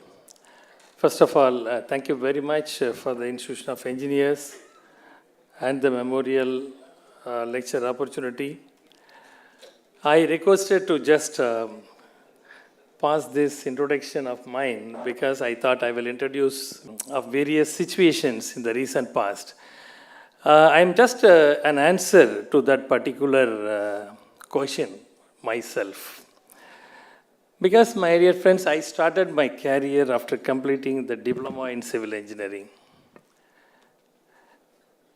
And from there on, the institution, as well as the personal passion, how it built the career, is what I just thought I will just answer to you. I did my graduation post that in civil engineering. I did my master's when I was working. Contractors are all supposed to work towards the objective, project's objective. In this approach, you can work collaboratively. There is no boss, there is no servant in this arrangement. This is the arrangement, how it works. The alliance manager in the middle is the project manager going to handle the entire project, irrespective of electrical, civil, mechanical. I'm telling you, you know from where that project manager is going to be deployed? Can you guess? Where the project manager will come from? From the owner? Right? If I am a owner going to build the building, I will appoint project manager, right? And the contractors are also going to be appointed differently. The contractor's project manager is a head of this particular project development here. There is no owner's engineer will be managing the project or leader of the control the project. No. In this project, there is no boss, no servant. It's a collaborative mechanism. I'll talk a little bit more on that. There will be representatives from designers. There will be representatives from the construction contractors. There will be representatives from the developer himself, the owner himself. All these people will collectively sit together, plan the project effectively so that there is no slippage of time, there is no cost overrun, there is no quality challenges. That's the objective. Ultimately, the right side slide is, part of the slide is all about. The project's objectives are the main objectives for all the stakeholders of the project, not every individual's interest. Okay, there may be a question. The contractors are not going to putting the money. The consultants are not putting the money. Then what is the interest for them to show that objective, right? There may be a question to you. The contract is something designed in a different way. There are 4 costs in a construction. 1, direct cost. What does it mean by direct cost? Any kind of expenditure put up to the construction is direct cost. Project overheads, it means all administrative cost, telephone, office and all those things. Then the contractor's overheads, corporate overheads, is support from the headquarters and is profit. These are the 4 costs in any project. In this arrangement, all direct costs, project overheads, corporate overheads will be taken care. But if the cost is going up, then the contractor will forego the profit to that extent of the overshooting the project budget. If suppose there is a savings in the overall budget, the savings is shared as a profit share between the contractors and the owners. So there is a terminology called, I'm not going to elaborate much because there are a lot of things to discuss. Profit share, it is called gain share or pain share is a terminology which we use for this relationship contracting. Because of this, what happens? Everybody will be working towards the timeline, cost control and quality, etc., so that the project is achieved on time. For which, what are the things required? It's not simply, we can do it. There only the digital intervention comes in place. The digital intervention is called BIM. How many of you know about BIM? Many of you know about it. How many of you heard about on the BIM, there is a terminology called digital twin? Okay. Digital twin, again, I am just quoting this. There are again 3 phases. One is called initial phase of consulting. Second phase is called asset twin. Asset twin means the entire project is going to be converted in the form of digital format. And the third one is called performance twin, which is operational twin, which I will talk about later. These are various things. Now coming to the topic. Integrated project delivery method. In this method, as I mentioned, all the stakeholders will be coming together with a technological intervention and lean construction principles. Thereby, the project is delivered on time, at quality standard or beyond that expected level at cost. So this is that arrangement of IPD, we call it as. There are lots of advantages, lots of challenges. What is that advantage? It will be delivered on time, it will be completed as per the requirement. What's the challenge then? The psychological or cultural shift. How many of us will accept a contractor's manager as boss? Just a question. You are going to build about 1 million square feet of office space or a kind of a metro or whatever it is. There is a contractor who is going to be working for that project. That contractor's project manager is the project head. And under him, even my owners, engineers, procurement person, all these people to report. How many of us will agree that culture? It is not practical. Because we always come up with the mindset that owner means is the boss. Contractor means I'm using the sake, for the sake of putting it, is a servant. It's not the case in alliance contract or IPD. It is a collaborative contract methodology whereby you can able to definitely demonstrate the timely completion of every project. I'm pushing very fast on this. This is the definition: owner, designer, builder. All these people will be working together as an integrated arrangement. In this process, you can able to achieve the project goals, budgets, all the risk and other issues. Okay, in this IPD, there is one more thing called actually risk. Have you heard about the risk, project risk? There are various risks in projects. What are those risks? Financial risk, budget overrun, delay in delivery. Third, LDs. And fourth, any kind of system or design errors. All those things cannot be passed on to those respective people in IPD. In this, a collective risk, collective reward system. It means every stakeholder will be concentrating my project. It is not somebody's project. It should be risk-free. It should be, even if risk is there, how it has to be mitigated with a collaborative arrangement. Simple example. A building is being constructed. There are civil contractors, mechanical contractors, electrical contractors. If electrical contractor is saying that the roof is not laid, I am not able to proceed further activities, it's a blame. Electrical person, plumbing person, air conditioning person, many people can blame the readiness is not there, so I can't able to proceed. In this IPD, there is no blame game permitted. It is again collaborative system. In such a way, they have to work together. There is no blame game in the process. So, no blame, no risk passing to others, and at the same time, pain share and gain share arrangement. On the cost front, these are the 4-5 parameters with which this IPD is very successful. And one of the typical case studies is that the Ramanuja IT City, what we have developed. What is that right now in Capital Land? That is, Capital Land is a Singapore-based organization. We are developing another 4.6 million square feet with all this digital and all these interventions. So I'm saying it's a live case study. It's not an academic paper.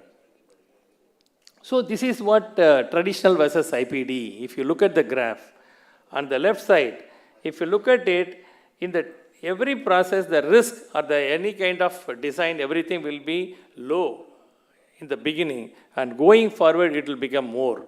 Whereas in IPD, it will be reverse. You will be doing all sorts of planning and all activities in the beginning, so the risk and all those things will be minimal at a later stage.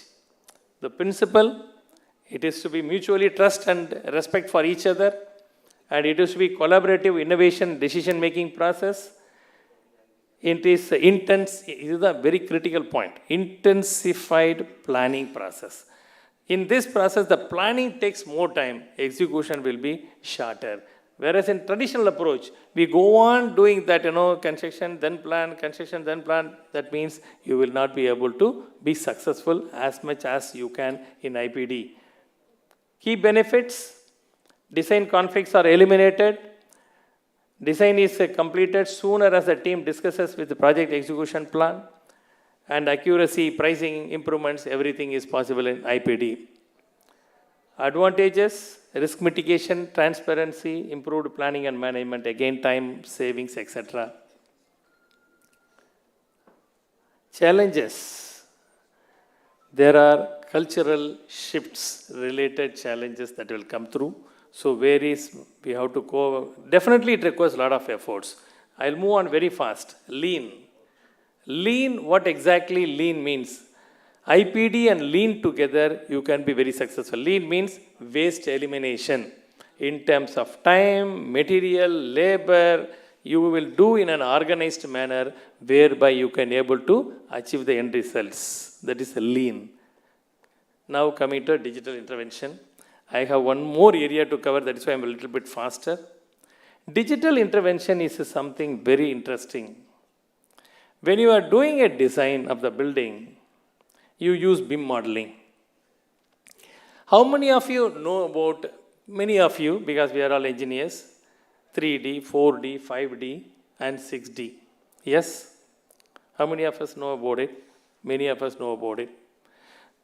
3D, everybody knows it is for the structural integration with the schematic, MEP, all services. 4D is for scheduling, and 5D is the cost, and 6D is that project life cycle information. If you look at this particular building intelligence information modeling, this has gone in advanced level today. The institutions, I want to touch this point, very, very important. Any kind of discipline, more to do with the civil, mechanical, electrical disciplines. The BIM modeling means people think it is something like AutoCAD, something like STAT, something like it is common for all disciplines. You can introduce this particular interest in the minds of the people, thereby they will come out with that kind of color. When they come out of the institution, they will be having recognition in the industry. There are lots of opportunities which you have to communicate. A little later I will talk about it. Facility management. How many of us know about facility management in engineering side? Facility management refers to post-construction related activities. In any building or any kind of equipment, there is a term called life of the building, life of that equipment. The entire lifespan of that particular asset is to be maintained in such a way so that the lifespan can be extended. Thereby you can able to optimize your cost. So on that particular front also, digital twin is very useful. For example, in the 4th floor, some portion of that particular building, there is one equipment called air handling unit. In that one motor is there is a bearing attached to that. To that extent, in this particular digital twin, you can able to connect in 10th year also what type of bearing you have replaced or put up, and what is the cost of it, what is that life of it, how many hours it run. All those things are possible, like what Ganesh was mentioning when you are having analytics attached to that. So digital twin is one of the tools which I am telling all my engineering friends right now is the way forward. The conventional AutoCAD, STAT, all those things are for the design elements. But on the lifespan related things or life cycle related matters, this digital twin is the future. It is just penetrating into the country. I can very proudly say that one of the largest IT parks which we are building in the radial road, that is Pallavaram Thuraipakkam Road in Chennai city, we have introduced a digital twin for the first time in the city. I can put it, very few developers are focusing on this because it requires some efforts in the beginning. But if you look at the lifespan of the building or any kind of asset, it is very, very useful. You will never ever face any challenges in terms of attending to that kind of modernization. This is a digital twin architecture. The first step, you will get that information required for the building, and then you will also put it into BIM modeling. And the third one is asset twin, where all the features of the building, any floor, suppose if it is 40-floor building, whichever module, whichever equipment you can able to identify by asset twin, the performance twin is on an ongoing basis about the performance of the equipments and all can be monitored. I just quickly go to sustainability because it's a topic. Very quickly I will touch it upon, my friends, what exactly sustainability means. We call it as without compromising the future, how much optimally you consume energy, water and all those things besides reduced waste generation is the principle with which sustainability is designed. One interesting thing I want to touch it upon and close it. How to achieve net zero. How many of us talk about net zero? Many of us talk about net zero when it comes to buildings. You cannot achieve straight away net zero carbon. You cannot, simply cannot. So what we have gone for an arrangement is, first step towards going to net zero carbon, go for green building design. You go for the green building design at a platinum level. You go with IGBC, Indian Green Building Council or LEED or Graha, whatever it is. Go to that level of certification first, step one. The next step is that focus on the design level and operation level, net zero water, net zero energy, net zero waste. If you are able to achieve that, Then you can look at that embodied carbon. How many of you know about embodied carbon? Embodied carbon relates to the energy efficiency pertaining to the material you use in the building, like cement, steel, and all those things. They are also going to contribute to that kind of emissions and all. So I will tell you very proudly, one of the car manufacturing companies recently announced their steel plant is coming up with net zero carbon production. That kind of situation is what is going to be the future. Choose that kind of optimal emission controlled systems, cement, steel, then you can achieve this embodied net zero carbon level or carbon neutral level. The carbon neutral is the ultimate goal for any developer, any kind of developments. When you achieve that, you are done with your commitments to the sustainability or the environment or the society. On that ground, if you look at it, to reach that, you need to start with green building certification.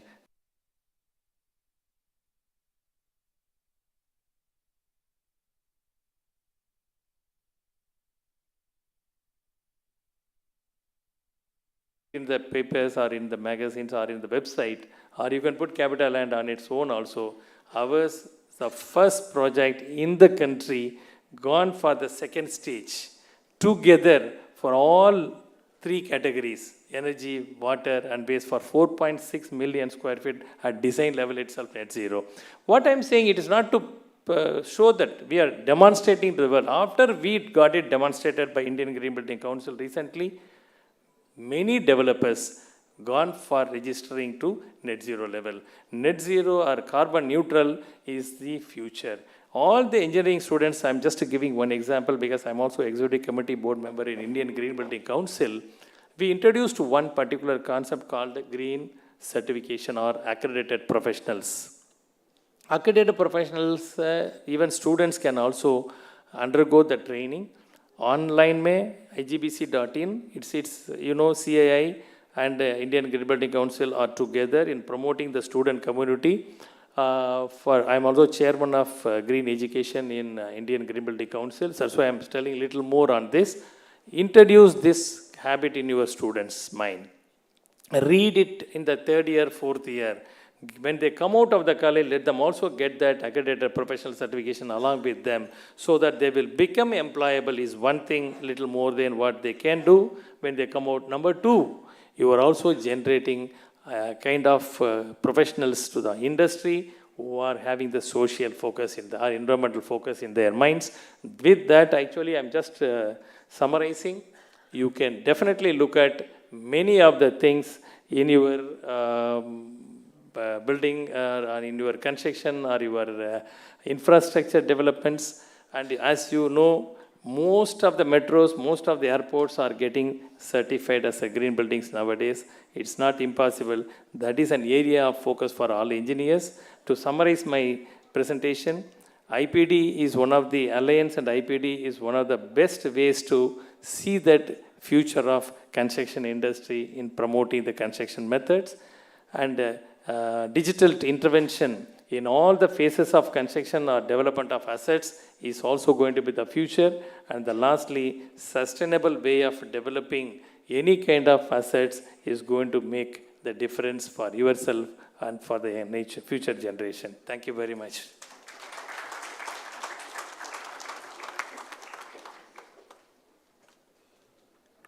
Thank you, Dr. Velan, for the very knowledgeable lecture.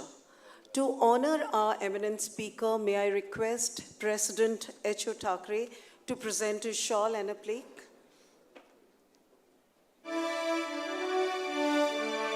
A big round of applause, please.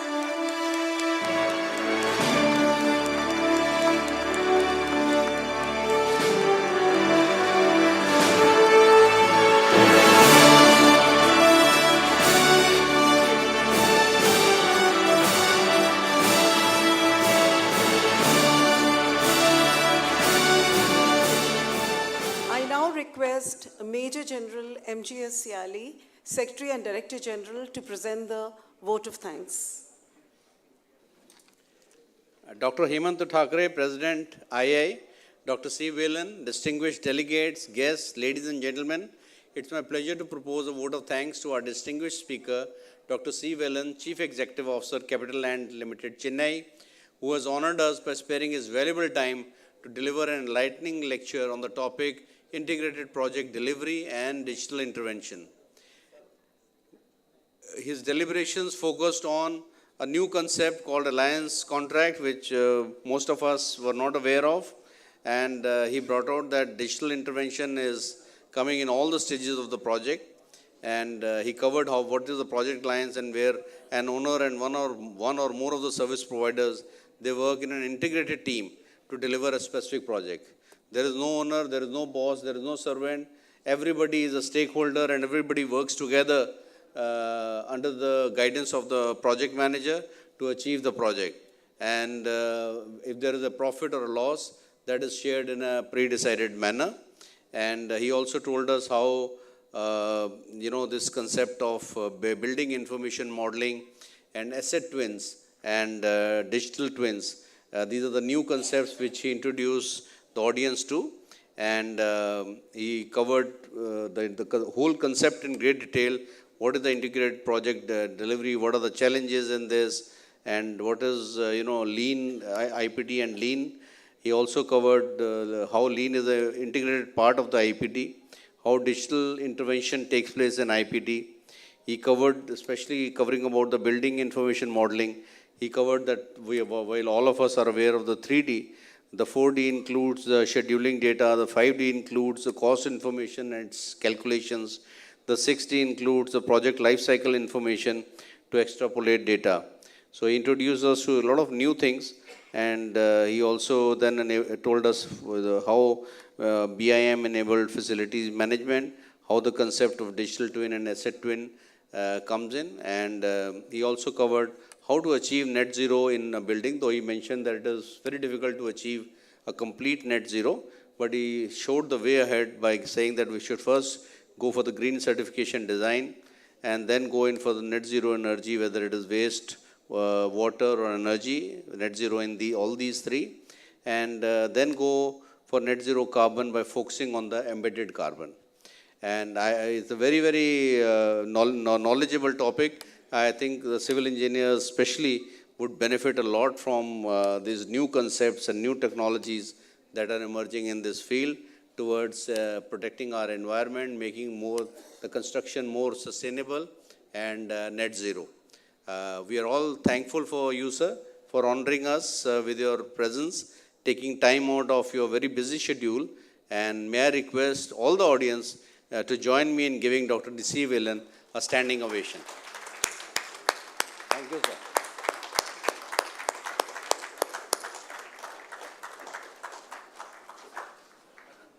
Thank you, sir.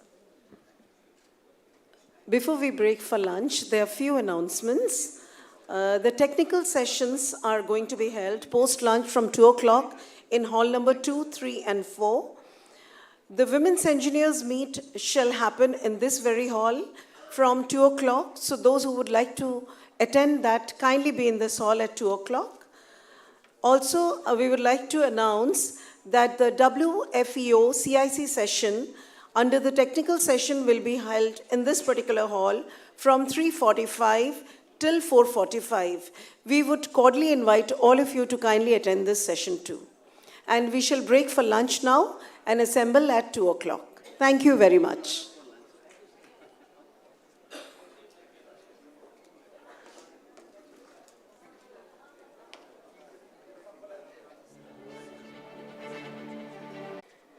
And may I request,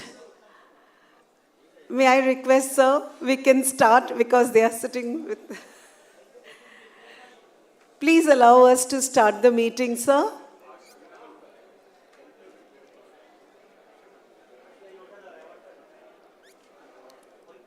So we are going to begin our Women's Engineers Meet, and this is my proud privilege to invite Dr. G. Aguila, Director, National Institute of Technology, Tiruchirappalli, on the stage to conduct this session.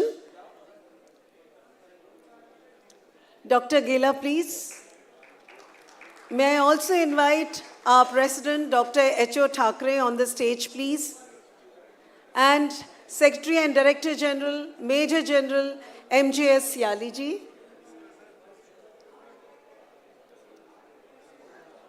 Dr. Gela, I would request you to conduct this meet, Women's Engineers Meet, please.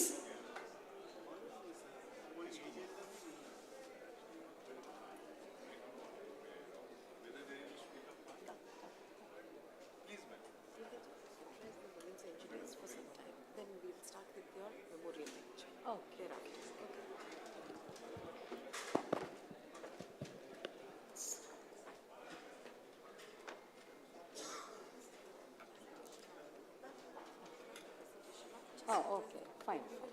Yes, yes, no problem.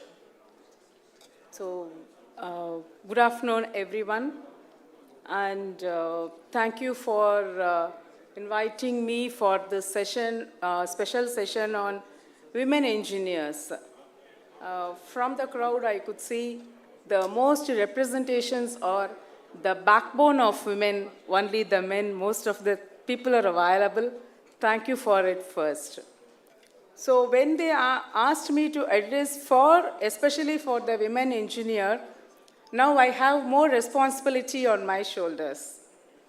It is not necessary to talk about only the women engineers, but always I see together men and women. Why especially for a women engineer it is required is maybe any deliberations are required in empowering the woman. So whenever I talk to all the age groups of, especially from the girl students to the women engineers, always people will talk about what are all the problems they are facing or what are all the issues they are encountering. Always I'll start with them from Bharatiyar's poet, நிமிர்ந்த நன்னடையும் நேர்கொண்ட பார்வையும் நிலத்தில் யார்க்கும் அஞ்சா நெறிகளும். The poet goes like this. So the first one always I will inform or I will request the children is நிமிர்ந்த நன்னடையும் நேர்கொண்ட பார்வையும். When we will get that the kind of walk, only when the purity or insanity is, that purity is available with us. Is it not common to everyone? Is it only pertaining to women? Again, that question will get into our mind. Generally, in this forum, whenever we will be addressing about women, we will talk about only the issues, but we need not talk about the issues. When everyone understands their responsibility and roles, and when they are going to execute accordingly, automatically everyone will be empowered, especially the women. But definitely whenever the empowerment is coming to the women, that is an additional responsibility people will think. But women always have the strength. Physically, maybe there is a question mark because of not carrying their health. But definitely they have enough strength to execute multiple things parallelly and successfully. That is the strength of women that is executing or implementing whatever the session or whatever the task at hand. So at this juncture, definitely it's my pleasure to appreciate all the women who have come up to this level and to listen to in women, a special meet for women or women meet. And why I am very specifically telling this is, whenever we plan to attend all these kinds of meetings, I know or we know what kind of preparations or planning we have to do at least 1 week before. At least. So that's a kind of planning we have to do and we are coming and attending. And we are executing all our responsibilities in the best manner or in whichever according to the procedure. So in that way, definitely I will congratulate all the women who are there. And one more responsibility with us is, in the society, whenever any person or any school children or an ITA or a diploma or any engineering student or arts or science students, if they require any kind of help, they may not be in a position to ask, but it is our responsibility to go and give our best to them so that maybe from the current issue to come out of them, we can help in that way. So it is my humble request to everyone, especially to the women here, because always very proudly I used to say, to a women, you need not go and explain the whole thing. Just by a look or just by your 1 or 2 sentences, they will understand. What is it is, that is the empathetic nature of all women. That is one of the, again, the best, I'll say, I'm not telling that the others are don't have, but we have, automatically it is with us. So it is our responsibility again to find out how we can help the other people in the society, not only the girl children or the women, for everyone, so that we can bring an integrated and best society. So automatically when the society gets into this level, then everything will be nurtured, or everything we can take up to the next level. So coming to, because I belong to engineering, I'm basically a computer science engineer.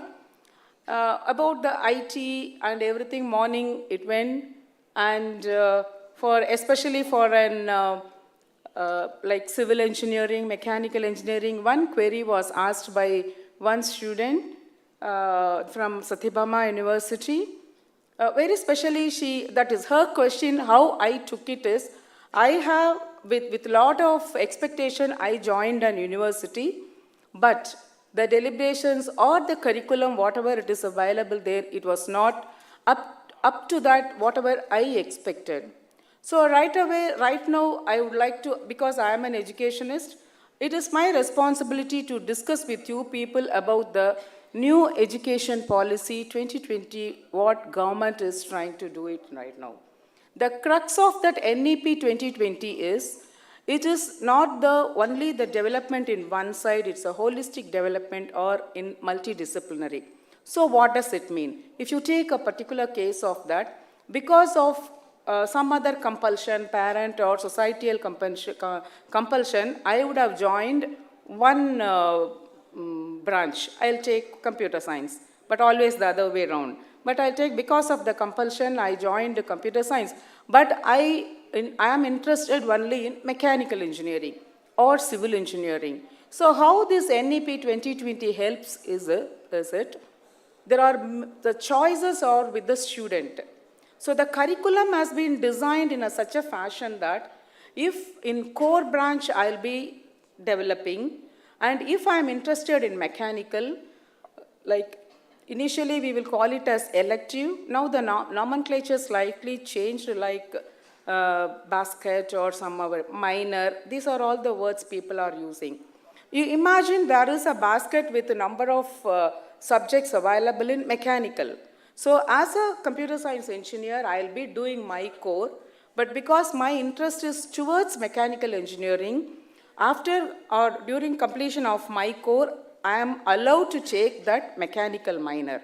Then others may tell, no, I'm totally not interested in engineering, I'm interested only in arts or science or law. Right away, all the institutions are working towards an option being given to the students. Either they can choose their minors from law or from arts or from music or whatever it is. That's a kind of change in the educational sector, that the policy it is being changed right now. Maybe because you are in third year, now you may not be in a position to utilize it, but the things are being changed.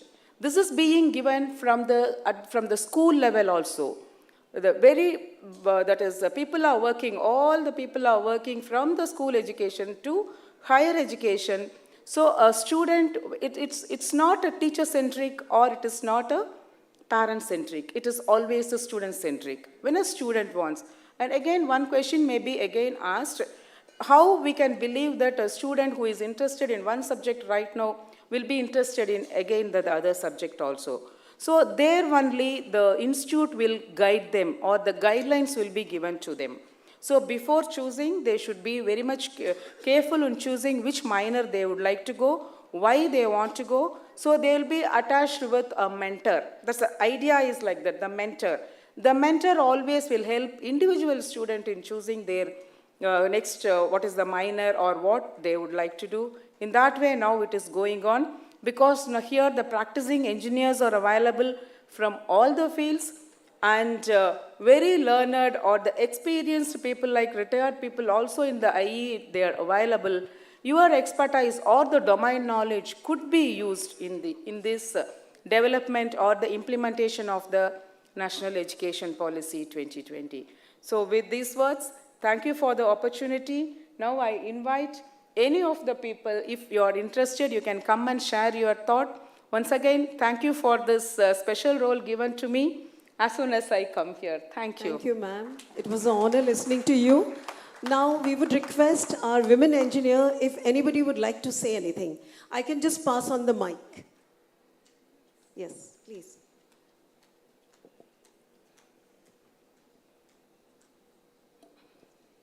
Yeah, good afternoon. Actually, I'm Dr. Maheshwari from Panimala Engineering College, a civil department, HOD, come professor. Actually, the way the engineer stops, that is women engineer stops, is the one way we enter into IT or whatever may be the field, all the engineers move on, especially we see the boys will be move on to MS or MEs or master degrees or going on to the higher levels, any postings. It's move on, the graph usually it increase. But here the women engineers will study, we'll have our BTech, we'll have our MTech, happily having our married life, enjoy with the kids, we are emotionally bond, happy. That's enough. We always feel enough and we'll stop at one point. That should not be there for the women engineers. We want, here I think many of the men are here, support them to move on to the end of the graph so that the women engineers increases along with you also. Thanks a lot.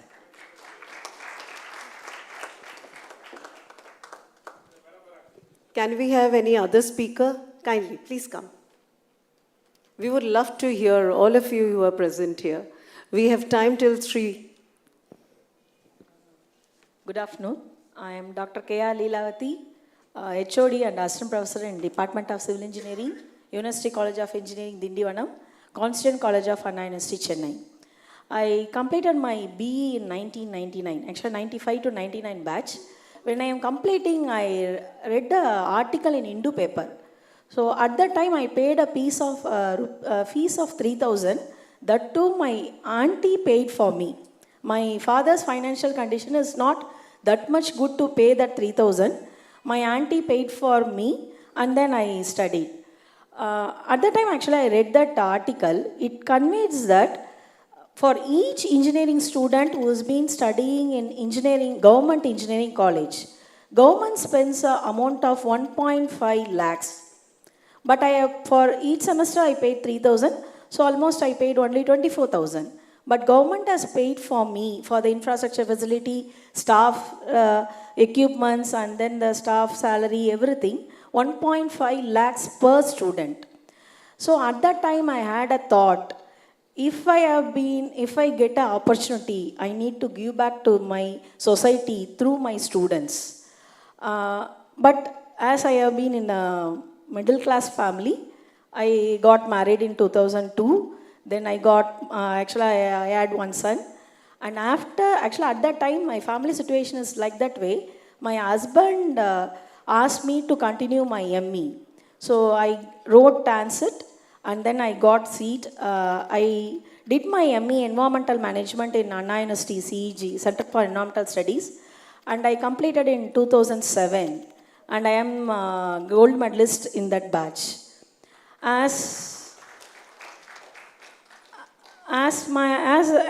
I joined SRM Ramapuram campus. In 2008, there is a call for a University for College of Engineering, Dindivanam. So at that time, In SRM campus, I received a salary of 16,000. In Dindivanam also, it is, for assistant professor, it is 16,000. So many asked me why you are applying for that. So actually my house is at Varacheri, Ramapuram campus is very near. Why you want to move? My answer is, actually then they told, so it is, so many ministers will be influencing, it will not be fair. I told them, see, if I DD of 500 rupees, I am contributing to Anna University Chennai. It is my own institution. If I am not getting also, I am not worried.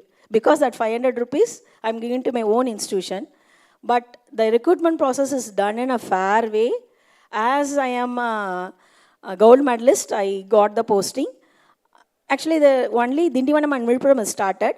Vice Chancellor sir asked me, you are a gold medalist, how you will be able to teach the village background students? Because Dindivanam is a rural background college where the poor students, they will be coming. I told him, during my college days itself, I need to teach my friends who have been getting arrear and I'll make them to pass the subject. When I am completing BE, as everyone wants to be, in civil engineering, the structure is the most respected area.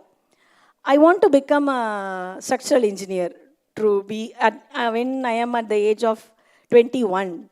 But only those student friends who passed the subjects because of me, they told me that your strength is teaching. Don't go for a job. You take a profession of teaching, you will be able to excel. Actually, after my marriage, I got opportunity to work in a polytechnic. Then only I am in the pregnancy stage. Then I left. Then I joined ME and then SRM. Then finally I came to Dindivanam. Now I have been able to serve there. I think if I have been, because of me, actually in Dindivanam College, 2010 Tamil Nadu, Tamil medium is introduced by then Chief Minister. And the first batch, our college student A. Murugan is gold medalist. In 2014, Vijay Lakshmi is a gold medalist. Actually, Vijay Lakshmi is such a talented girl. She got S grade in fluid mechanics, strength of materials, and maths in her third semester. In the overall Tamil Nadu, she is the only girl who got S in all 3 subjects. My guide is actually, how I received this data means, my guide is Dr. R. Raju, who is additional controller of examination. He is a special officer of Dindivanam. So he shared that information with me. And last year, we have produced a gold medalist in Tamil medium, V. Kausalyavadi. She received her gold medal from Prime Minister Modi sir. And we have been promoting Tamil, actually all the Tamil medium students who have been studying in our college have been able to secure the government job through the 20% reservation. And we have been promoting. We have been, actually I have spent my own money to propagate that idea. I took the printout of the GO and then I made my non-teaching staffs to go and meet the principals of these government schools so that they will be able to give the information to the students. But still, this year admission also 8 students only joined Tamil medium. But one thing I can say, those who are joining Tamil medium and sincerely studying, they have been able to get the government job. Or even though if they are not studying sincerely in their college days, but when they set the moment to get a job, or when they have been started studying sincerely for the competitive exams, they have been able to clear. So with this, we have been able to uplift the families in Dindivanam or the people who have been coming to Dindivanam College. Thanks for opportunity. Thank you. Thank you, ma'am. Yeah, I think we have another engineer over there. You would like to speak? Please come here. Can you give the mic to her? Ma'am, we'll restrict it for 3 minutes each. Okay, because we've got some more engineers here. Yeah, of course. both of our friends are from college, I think, but we are in an industrial area from Neyveli Lignite Corporation. When we, actually please when I introduce studied, yourself. Please introduce yes, yourself. I am Vijayalakshmi, General Manager, SAP ERP, working in SAP department, and from IT only. I studied in Annamalai University, and we are the first batch, that is first plus two, first ladies batch. At the time, we had a very interactive collaboration with our people. Luckily, my father was in Annamalai University, so we had not any experiencing all these kinds of ragging or anything. It was previously there, but we didn't experience that during 1979-80. After that, we completed, immediately I got job in NLC through interview and all. At that time, my professor, Balasundram, he insisted me that I got third rank in fourth, that is final engineering controls and instrumentation. So he wants me to be in the college itself. Being studied from this college, you have to serve your, you provide your services to this college.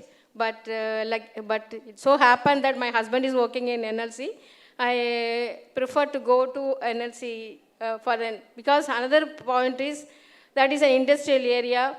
Directly we were posted to thermal station 2. There we had a very great experience, like that maybe around all the 3 shifts we have to come.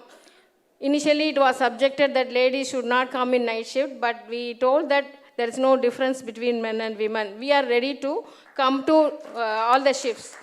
So we learned a lot. We have experience in data acquisition system, then multi-server opportunities, in some other computer background also. Other than that, we lifted up to 600 feet boiler and all. Boiler drum will be in topmost floor. We will be going by, there's no lift at that time. We have to climb only. So we will do all the instrumentation checking and all during that period. But normally night they will not allow us. In the morning and evening and all at that time, in the daytime, we will go there. So we worked like that. After that, we were transferred to corporate office for taking control of full salary processing and payroll for all the employees. That at that time, 19,000 employees were in NLC. So I took up the computer job, and I was posted in computer department, and I studied separately because I am not basically computer engineer. So I studied separately, and after that, I worked in that salary process and other things. And for the past almost 25 years, I was in the Forum of Women in Public Sector, and I engaged in all the activities, like in Southern region, all the posts. Then I went to Apex Body. In Apex Body also, I served as secretary and the treasurer in that thing. Almost in 4 to 5 times we have to meet during all the capitals of our north, east, and western and southern region. So at that time, everybody told that how we are managing that official work along with the other activities. And I am one of the member in that National Commission for Women, and local police station, I am a women executive representative for counseling and all. So that opportunity got wider area, and I am able to cope up with all the things. Luckily, I am in computer division, so I can work anytime. So even if I had some work, I will go there, that work will be completed. I put only leave. I will not ask any on duty or some other things. I will not ask any excuses. So I will go and finish that work. After that, I will get directly dropped into my office, and I will work down the clock. Even in the morning, till 7 o'clock, 8 o'clock in the morning, I will come and I will work it back. I am the only person working in my office. At that time, during the night time, nobody will be there, but even then, it is very calm, and we have to work more instead of working in daytime. So I was loving to work there, and I got this much promotions from the lower level to this position, attaining this position. In addition, I was in Lines, also social service organization. I held all the posts, and in 2014, I got promoted as district governor from that 3 to 4, A3, that is Pondicherry, Kadalur area. And I finished that job also. So like parallelly, we will do anything. Time is not a barrier, but we can't shine in all the areas. One can concentrate in one area like that, no, we will do. But in my family, bring up my children and all, it's almost, I'm not, I feel regretted that I am not fully concentrating on my family, because that is true also when they are in the growing stage. At the time, I am not spending more time with them. They have grown on their own, but they have coped up like Amma is like that. She is having this much of opportunity, so she is serving to other area. But we have to cope up with that, like they have got and they have understood me and they have accepted me. But I feel regretted. Definitely one cannot shine in all the area because time is only limited. Within that time, you have to concentrate 1 or 2 or 3 jobs, but not all the jobs. So somewhere we will have failure in that. But they are now, all our engineers, they are doing their, performing their jobs. Okay, but the thing is, everything goes on well, but within the powers of something. My husband allowed me to do all these jobs. He will allow me all the time. I will be rounding only like that. And so if you have some opportunity, definitely you will do well. Definitely. That opportunity will not be given to anybody else, not everybody. That you have to grab it and you have to excel yourself, to prove yourself, or even you can Introduce yourself. Yeah. Thank you, ma'am. This is Dr. Main keyword for the women empowerment. So thanks to all for bringing this section once again over here. Thank you. Thank you, sir. Thank you, ma'am. Okay, we have, I think we will take only the last lady because, ma'am, you have spoken already. Okay, we have a paucity of time. Ma'am, please introduce yourself. Yeah, I'm Geeta Ariran. I'm head of engineering from Lazan and Tubro L&T Constructions. I'm in the substation UPD division. I thought, okay, 2 institution team as well as 1 government came. So I thought 1 private sector in construction industry has to come in. Lovely. So that is the reason I thought I'll come. Basically, we are a company where we are promoting women diversity to the fullest extent. We have only 5% ladies in our full company. And ours is a construction team where GETs onwards, graduate trainees onwards, we are recruiting almost 50% of the new team what is coming. We are trying to concentrate on women. And many of them are put at site. They are taken care at site with special facilities provided. I have traveled almost, many international travels I have taken. I have gone to Malaysia, Thailand. I have gone to Japan. I have traveled to Middle East several times on official duties. My company has taken care of me at different points of time, but still my family also has supported me. And I have grown from this company for the last 25 years. I am in L&T. So construction industry also, it promotes a lot of women employees coming in. That's what I just want to convey. Yeah. We have project directors, we have project managers, planning engineers, construction managers, all in women alone. With women, so many women are there in these roles. And right now we are doing a project in our own campus where it is all women project, where all the it is a construction project of a building in our own campus where it is a complete women project. So that is what we want to tell. We are also promoting 100% women diversity, trying to move to 30%. That is our aim. So for the young ladies, construction industry, it is challenging, but it is a place where women also can excel. We have to take challenges. We have to be equal with the men, all with the support of men. So we are a house also, men support us, our parents support us at different stages. All with the men's support and women's support and company support, we can always excel. Thank you for the opportunity. Thank you very much. Thank you, ma'am. It was really wonderful hearing such inspiring stories from the women engineers. And from the Institution of Engineers India, I would like to add, I'm also the first lady director in Institution of Engineers India. So credit goes to all the presidents and past presidents who have taken this leap. So women have no boundaries. So women can do everything and we all agree. Thank you very much. Now we shall move on to our next session, that is 35th Dr. N. Khosla Memorial Lecture. I extend a warm... after this? No, sir. This is N. Khosla. Sir, after that. This is not the session. Sorry. Yes. Yes. So we are closing the session. The women's engineers meet now. And we shall begin with the next session, that is 35th Dr. N. Khosla Memorial Lecture. I extend a warm welcome on behalf of the Institution of Engineers to our honorable past presidents, president, president-elect, vice presidents, council members, corporate members, and also all the dignitaries present here. It's our proud privilege to announce that Dr. G. Aghela, Director, National Institute of Technology, Tiruchirappalli, is going to confer this memorial lecture. May I request Dr. H.O. Thakur. Congress. I now request Major General M.J. Siali ji, Secretary and Director General of the IEA, to formally present the background of the memorial lecture and also to introduce the distinguished speaker. Thank you. Thank you, sir. I will now recount the background of the lecture.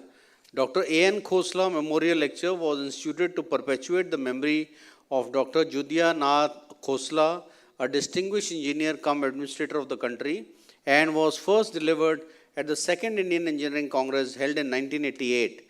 Having graduated from Dayanand Anglo-Vedic College, Lahore in 1912, Dr. Khosla's first major assignment was a survey and investigation connected with Bhakra Dam project. The dam had been built on the very axis line that he marked in 1917. His important contribution to engineering was the invention of Khosla disc for precision leveling across rivers and wide valleys. Dr. Khosla also led the Indian delegation to the United Nations for the Indus water dispute with Pakistan. Due to his monumental contribution to the water sector in the country, Dr. Khosla is also called the father of the river valley projects in India. So it's about our institute. Thank you for patient listening. And coming to the topic sustainability, generally what is available in our mind for sustainability is, as we, that is, it is the slide is telling, cutting carbon emissions and pollution is only one side. But sustainability is really about development and growth and eco-friendly and socially equitable manner. They include fostering areas like low-impact industrialization, energy-efficient buildings, and smart manufacturing. That's what in morning lecture also it has been pointed out. When that Industry 4.0 comes in, this is an important point. Physical operations and production with the digital technology, artificial intelligence, now it is the buzzword, and the IoT. So IoT, everyone, we would have heard about it, Internet of Things. So when we see the Industrial 4.0 with sustainability, this is a conceptual framework. Let us not worry about all the the blocks available here. Here, what we have to have in our mind is the Industry 4.0 technologies and what are all the practices we have to do and how the sustainability performance is being measured. So if you see this, some of the moderating factors are available. And if you take Industry 4.0 technologies, all are buzzwords: IoT, robotics, cyber physical system, additive manufacturing, like 3D printing, what we talk about, artificial intelligence, big data analytics, cloud computing. So when you go for the sustainability practices, the sustainable production, sustainable purchasing, green performance measurement, closed loop supply chain, sustainable governance, and sustainable design. Coming to these performances, there are three things available: environmental, social, and economic. If you see in the environmental, in the mornings, one speaker, he talked about the energy, water, and waste. But in that, material, energy, water, waste, emissions, everything, the environmental performances. In the social, it is coming working conditions, employment, health, safety, non-discrimination, and ethics and privacy. When the women engineers, they discussed all these social performances it came. When come to economic, it cost, productivity, profitability, revenue, and quality. It may look like a complicated one, but it is totally not complicated. When we go for Industry 4.0 with sustainability, what we are supposed to do. So here in this, we can see some of the arrow marks being pointed. What is the impact of technological readiness or the technological organizational readiness and regulatory actions? What was the impact in all those things? Let us not worry about it much.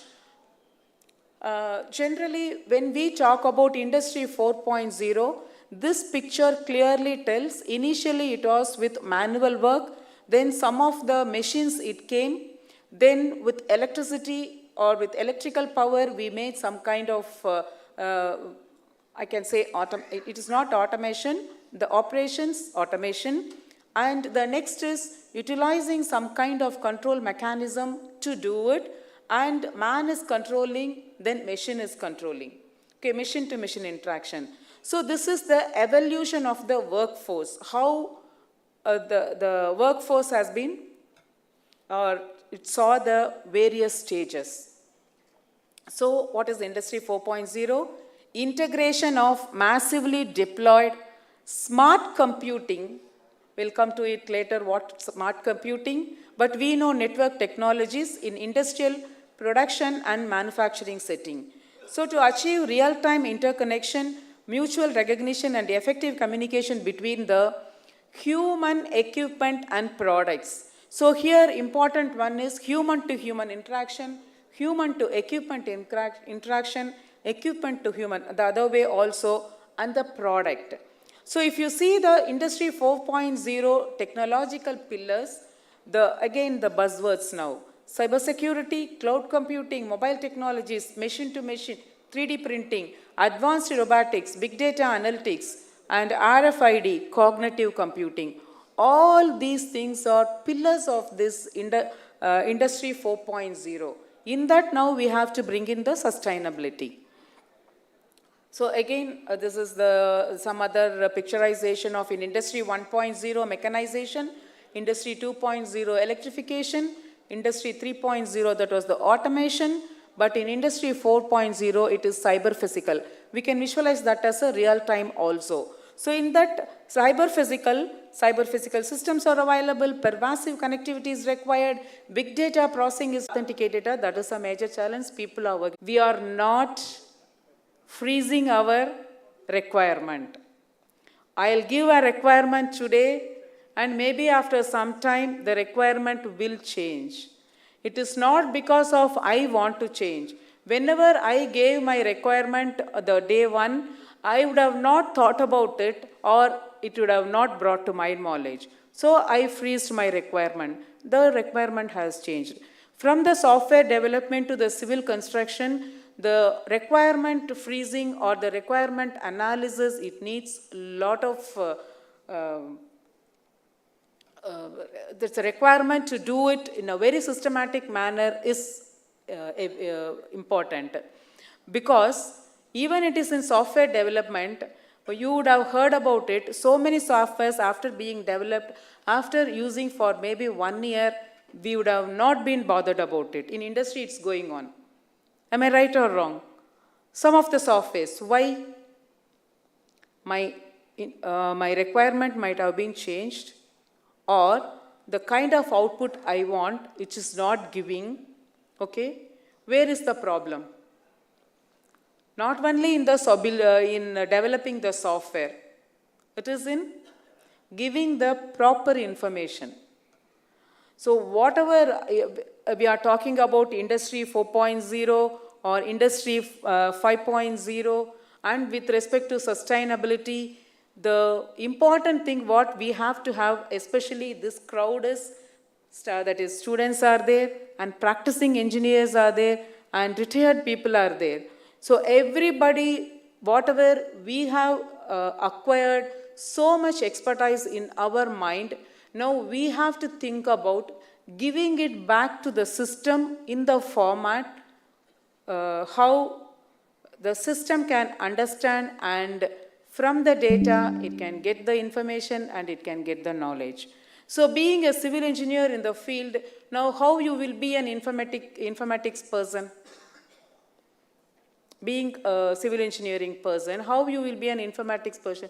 If you are involved in a particular project, Project X, then whatever the issues you have encountered, how you would have solved, all these things to be documented properly, or it has to be given in such a fashion that this is a case already available, and with that case it can give the result for the next, maybe the other happening.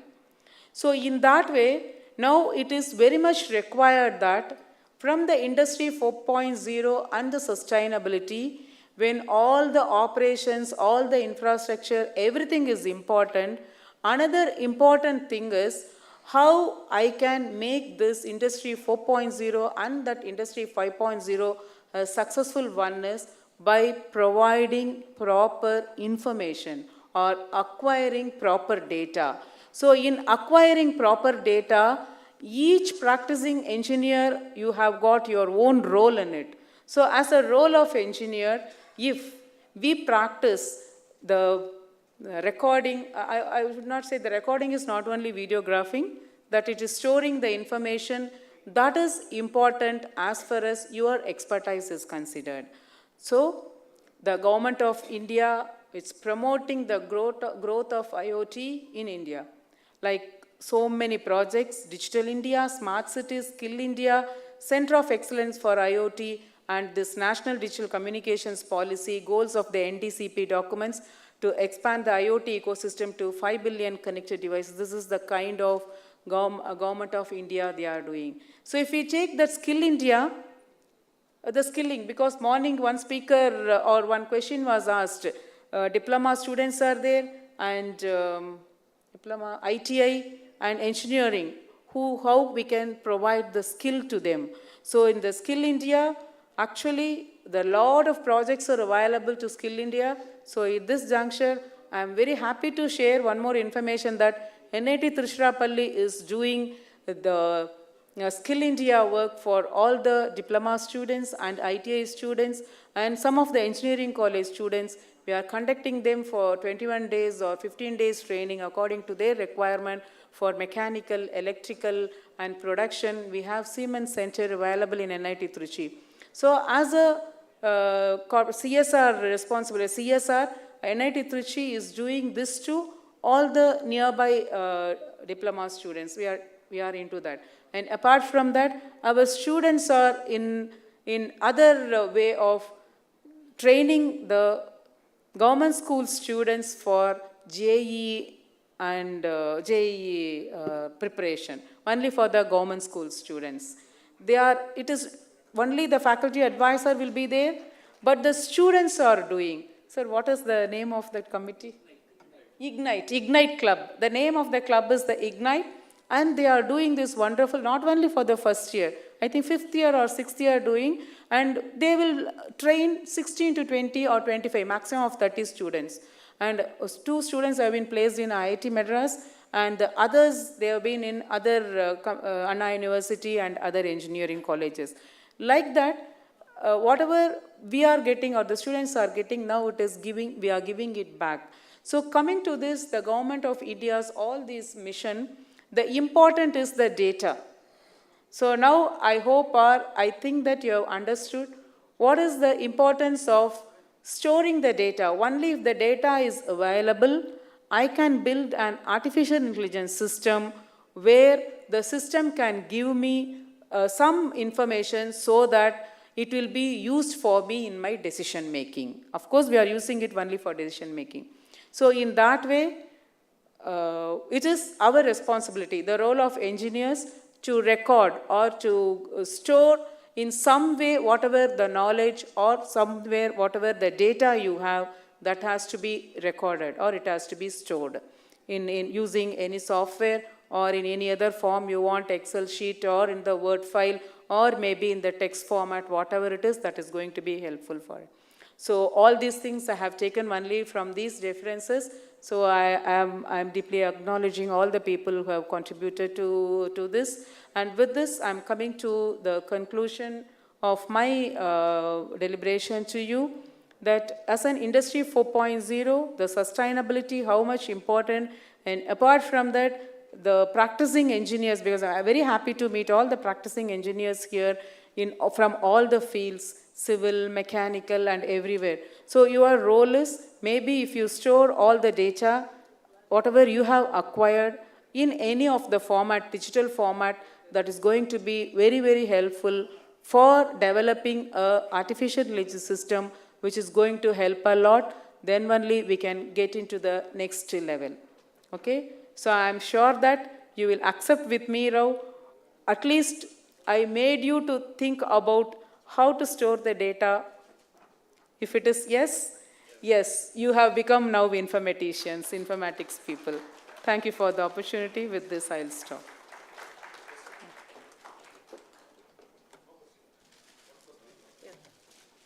Thank you, Dr. Gila, for the very informative lecture.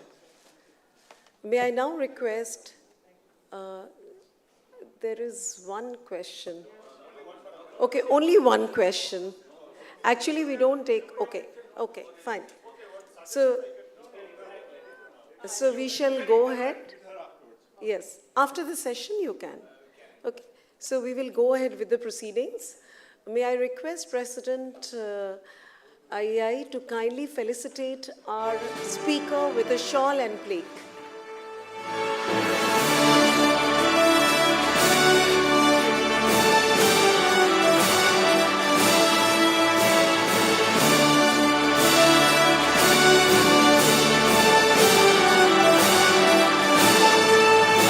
Applause, please.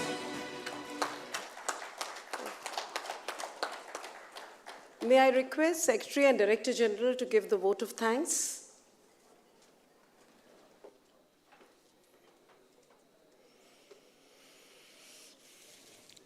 Dr. Agila ji, Dr. Hemanto Thackeray, President IA, distinguished past presidents, delegates, guests, ladies and gentlemen, I would like to express my heartfelt gratitude to Dr. Agila for delivering the 35th Dr. A.N. Khosla Memorial Lecture on the theme, Role of Engineers for Creating a Sustainable and Self-Reliant India. Specifically, she has covered Industry 4.0 and sustainability. In this lecture, she firstly briefly covering about NIT Tiruchirappalli, she covered about sustainability, what should be the conceptual framework, that is the Industry 4.0 with sustainability, and also what is the workforce evolution that is required, what is the definition of Industry 4.0, what Industry 4.0 technologies are expected to have the most profound impact on your organization, and those were IoT, artificial intelligence, cloud infrastructure, big data analytics, and so on. And she also covered the key sector themes which will drive the IoT growth in India. And she also covered the high-value drivers of IoT, which is context awareness in IoT, the context, how the context will change, what content is presented to you, how the visualization in IoT will take place.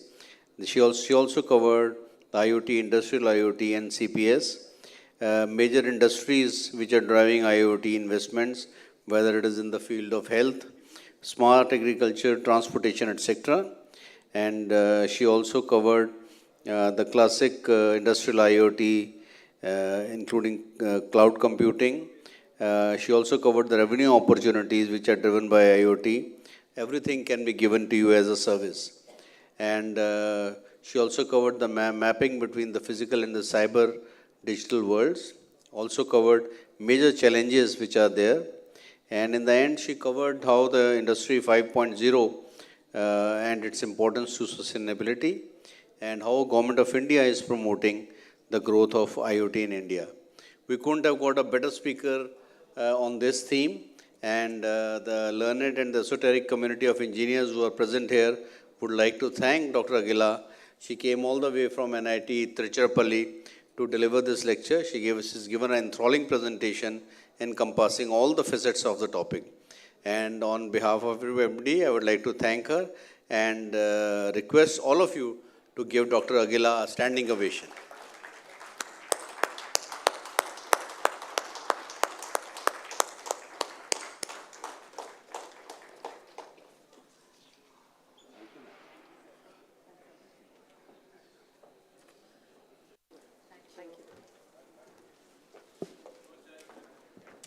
Ladies and gentlemen, our next session is a WFEO CIC session. It is a technical session under the auspices of WFEO CIC, and which will be held just now in the same hall. So all of you are kindly requested to, especially our dear colleagues from the Institution of Engineers India. WFO, the International Organization for the Engineering Profession, was founded in 1968 under the auspices of UNESCO and brings together national and international engineering institutions from some 100 nations and represents more than 30 million of engineers around the world. WFO serves as the peak body of engineering organizations and represents our profession at the global level before the United Nations and other international and intergovernmental organizations. We also rely on our national and international members to foster regional cooperation to the benefit of their communities. WFO sees high value in professional engineering institutions cooperation at a variety of levels and in as many fields of engineering as possible. All partnerships between national and regional engineering institutions enhance the global effort of engineers towards contributing to a better future and towards building a more sustainable world. According to estimated figures, the population of India will be largest in the world in the year 2030. India is one of the important countries in the world which is playing a vital role in several pertinent global issues. The Institution of Engineers India, having established in 1920, is the largest and oldest professional body in India, spreading over the entire country, and is a founding and a very important member of WFO. I wish to take this opportunity to thank IEI for its continuous support to WFO throughout recent years. IEI is well represented in the governance of WFO. Currently, we have two past presidents of IEA, Engineers Ratore and Navin Vazoya, as members of WFO Executive Council. And Ashok Basa, IEI past president, has been elected as the WFO Executive Vice President for the period of 2021 to 2025. All these members of IEI are having a very active participation in WFO. Indian engineers have achieved remarkable developments in science and technologies over the past years, and IEI has made a huge contribution to WFO's activities during the past decade in successfully hosting the Committee on Engineering and Innovative Technologies and then the Committee on Information and Communication for the periods of 29 to 23, shared by the engineer Ratore.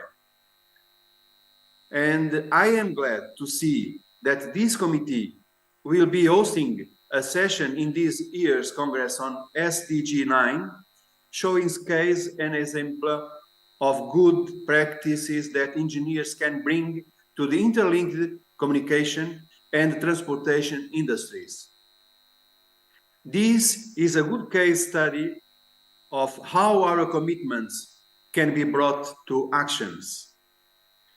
In 2021, UNESCO published its second engineering report, which WFO are closely dependent on emerging technologies that will allow some substantial improvements in strategic fields such as decarbonized energies, resilient infrastructures, reducing disaster risks, and mitigating the climate change effects, and bringing quality education to all. These shall include government support as well as industrial vision and partnerships, as I am sure that you are building such synergies. Moreover, it is crucial that scientists and engineers work closely together in such a context that fosters cooperation and creativity. The UNESCO recommendation on open science, which was adopted in 2021, is now in its implementation phase. WFO, together with the most prominent scientific federation and academies worldwide, is part of the Global Open Science Partnership that will help to serve this purpose.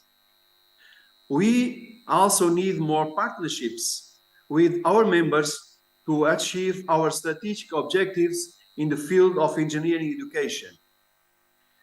As we have pointed out in our contributions to the UNESCO Engineering Report in 2021, it is crucial that more engineers with the right skills are trained in order to achieve the United Nations Sustainable Development Goals.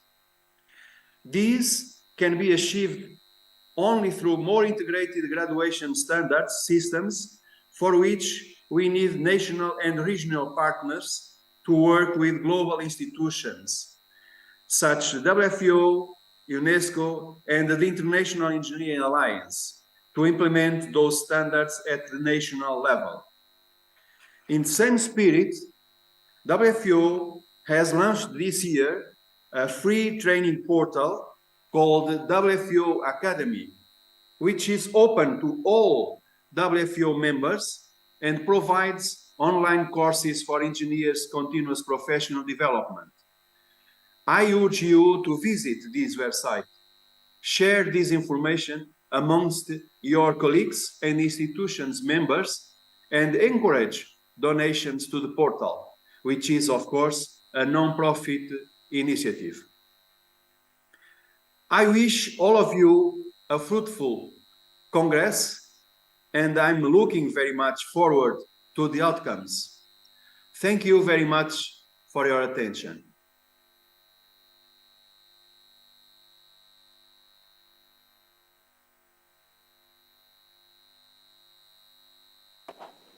Hello. The WFO CIC during its current session has been vigorously pursuing the various sustainable development goals, predominantly the Sustainable Development Goal number 9 and 11, and already have organized different technical activities at different points of times, and also have brought out monographs and edited volumes. Towards this, a keynote lecture will be delivered by Chair WFO CIC today on the topic SDG 9, Industry, Innovation and Infrastructure, case study of Ahmedabad Metro Rail projects. Now I would request Chairman WFO CIC, Mr. S.S. Rathod, Past President IEI, for the deliberation. Thank you, sir. Good afternoon. Pardon me, you'll be hearing me after lunch. So I hope I'll try to see that y'all don't doze off. Basically, I will start just giving a little introduction into WFEO and IEI's association. So as you can see, on 4th March 1966, 50 scientific and technical associations met under the auspices of UNESCO. Now we have to understand the criticality of UNESCO. It is the most influential body of the United Nations, and which brings countries together. And actually there's no other organization which is there for all countries.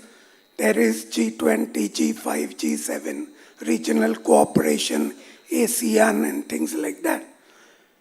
So there they decided to form the WFEO, whose charter as an international NGO is to unite multidisciplinary engineering associations throughout the world. India was one of the founder members. Presently, WFEO has some 100 nations and represents more than 30 million engineers around the world. Its mission is to be the unified voice of engineering profession, mainly for providing guidance to global society for sustainable development. Sustainable development is the key word now. You see, all countries are extremely worried about the environment and the effects over time. And UNESCO keeps these meetings, United Nations keeps these meetings in which there are different sessions. One session will be of global leaders where Prime Minister Modi Saab or other Prime Ministers will be there. Then there will be the government where there will be senior secretaries, cabinet secretaries. Then there will be NGOs where WFO and all are members. And these are held at many places. And finally, a report comes out. Next.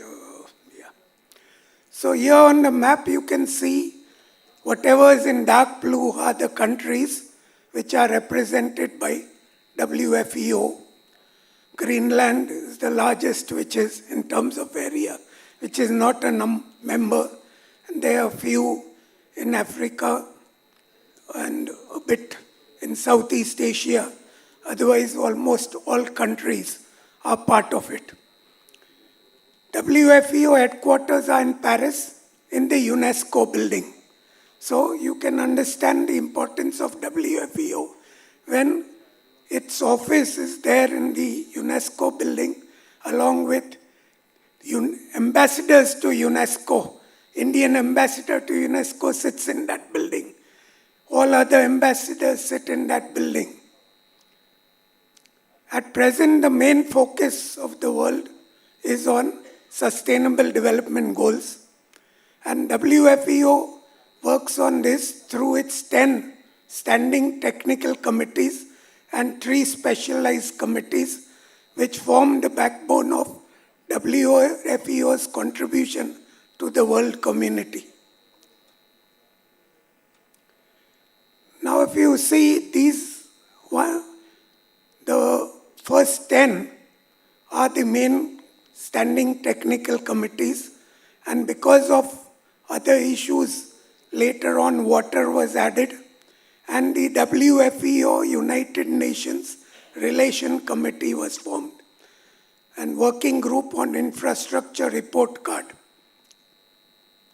You can see the countries, out of these 100, very few countries get to chair a standing technical committee.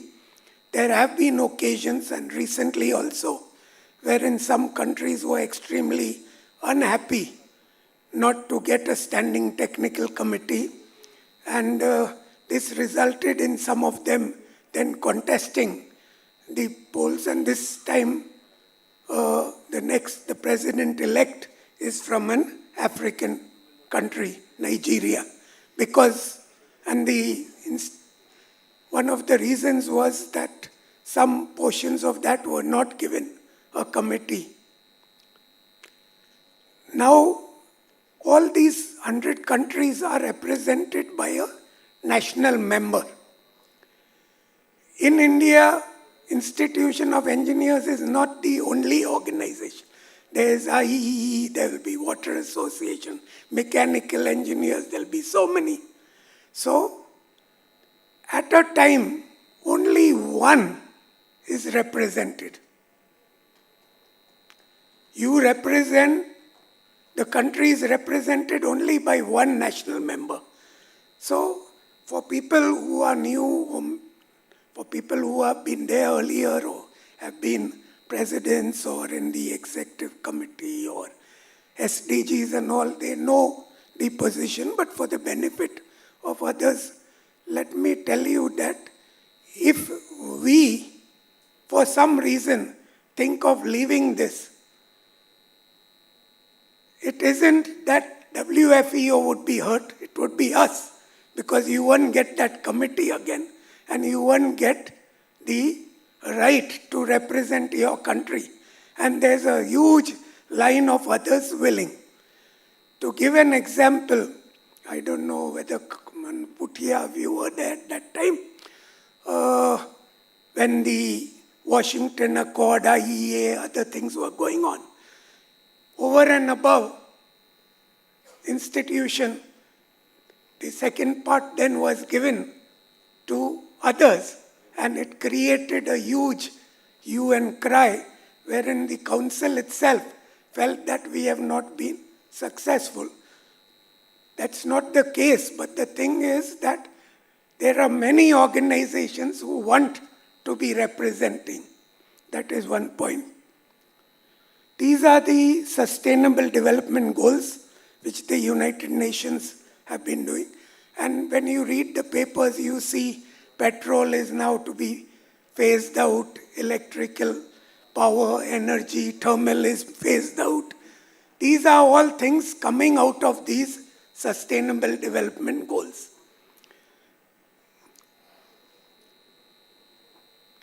As regards the committee, the procedure is that the institution of engineers or any other national member writes to the WFEO requesting allotment of the committee.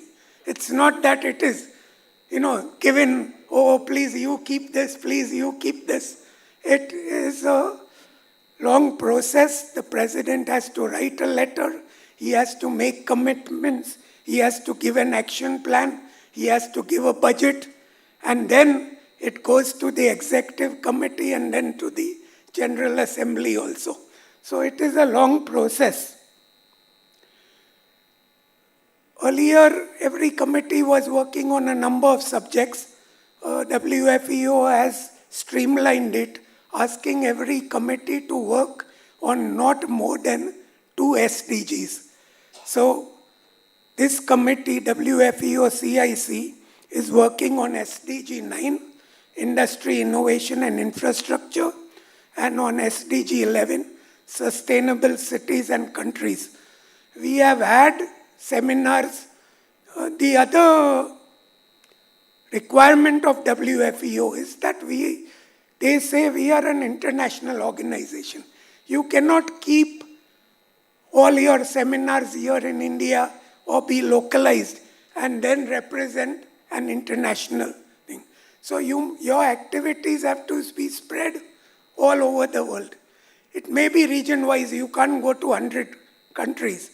So we've had international seminars, the institution through the WFEO, CEIT and CIC, and through FIAP has been, we have kept international seminars in Kuala Lumpur and Ipoh in Yangon, Burma, and where there's been at least 10, 12 countries and their representatives attending. And just for your information, we have done all that without a single pice contribution from Institution of Engineers India. Not that they had not offered, but all these things should be self-sufficient, and they have been. In fact, we were able to generate surpluses, so we paid WFEO as a royalty 1,500 euros twice, and India and China have been the only 2 countries which have contributed. The developing countries, the cost of seminars, cost of meetings and all is high. They could afford it earlier. Now it is countries like India, China, which are growing fast, which can afford this. Where did that come from? I don't know. So this is the UNESCO building, and you can see outside World Engineering Day they celebrated on March 4th with posters. To declare a day as Engineers Day, you have to go to the United Nations, and WFEO was in the forefront, and now March 4th is declared as Engineers Day. It was one of the bigger successes of WFEO. So all over the world, it is just one day. This is a first day poster. issued by China on World Engineering Day. It's what first day stamps. Now we come to the subject proper, which is SDG 9, Industry, Innovation and Infrastructure. And we are giving an example of Ahmedabad Metro Rail project. So basically, for any developing country with huge population growth, as the President WFEO just said, by 2030, India will be the largest in terms of population. There is always huge urbanization. We will be reaching more than 50% in a few years. Gujarat, of course, and Tamil Nadu also has the quickest urbanization. So need for urbanization to be sustainably managed. And for that, again measured against targets of SDGs. There are targets in Sustainable Development Goals that the air condition will be this, the noise condition will be this, etc. So it has to be resilient, safe, inclusive, and sustainable. It has to sustain inclusive growth. It has to enhance access to basic services. It has to promote environmental sustainability. In short, the infrastructure has to be, and that is the key word, sustainable. Now, if you see the case of Ahmedabad, the urban growth, every decade, from 71, decadal growth was 37% from 15 to 16 lakhs. Today, it is 80 lakhs. So the last decade has a 43.61% decadal growth. And it is keeping on increasing, and urbanization is something which we can't wish away. So if you see the greater Ahmedabad urban area, you can see densification of the cities. The area is the same. But the red portion is where the city was earlier and where it has now moved to. What are the key elements of a metro rail project? It's just not, what we see as civil construction. In metro, there are depots. There's the elevated viaduct, as you see above the roads, or underground tunnel, one of the two modes. There'll be metro stations, there'll be tracks. Then all that is the civil work. Then comes the systems work. Rolling stock, that is the trains and all. Traction. Power supply can be either overhead or you can have a third rail at the side. So that looks neater, but has some limitations. Signaling, telecom, lifts and escalators, E&M, HVAC, firefighting, a lot of these issues come in. And then that is construction, which usually gets over in 4-5 years. But operations is a major part. The same organization, whether it is Delhi Metro or whether it is Chennai Metro or Ahmedabad Metro, you still operate it. The company operates it. No metro today is giving profit anywhere in the world, even those which are 100 years old, like London, except for Hong Kong. And that is because the area is so small and the cost of real estate is so high. So above the station, you have enough of it. It's that. But in the operations, no. Because there are so many places you have to spend. You have to spend on security. You have to spend on cleanliness. You have to spend on operations, station controllers, train operators, maintenance people, civil systems. So this is Ahmedabad. It's north, south, east, west. It has 40 kilometers and 32 stations, out of which 4 is underground and 28 are elevated. and 6.5 kilometers is underground. Underground is preferable but very expensive. And then there are 2 depots, one for each line. So if you see on each of the lines, there is a circle and a house. That is the depot. An elevated metro would cost about 200 crores today, out of which viaduct would be 45 crores and each station would be 90 crores. An underground metro would be 300 to 400 crores. Tunnel would be 150, metro station would be 350. A depot would cost 250 crores and rolling stock would be 11 crores per coach. Usually the model in India is 50% government of India, 50% state government. They form an SPV, a company.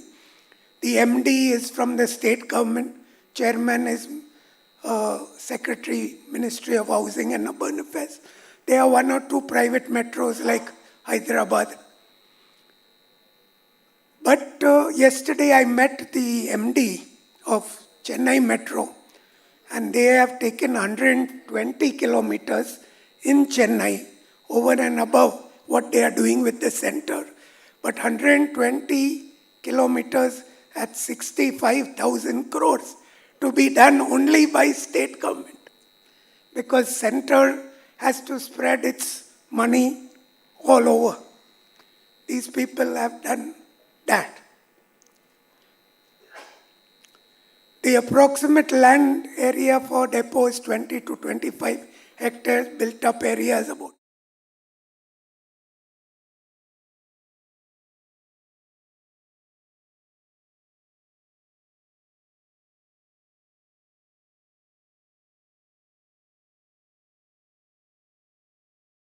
control centers where you can control trains from there. You can just at a press of a button stop any train anywhere.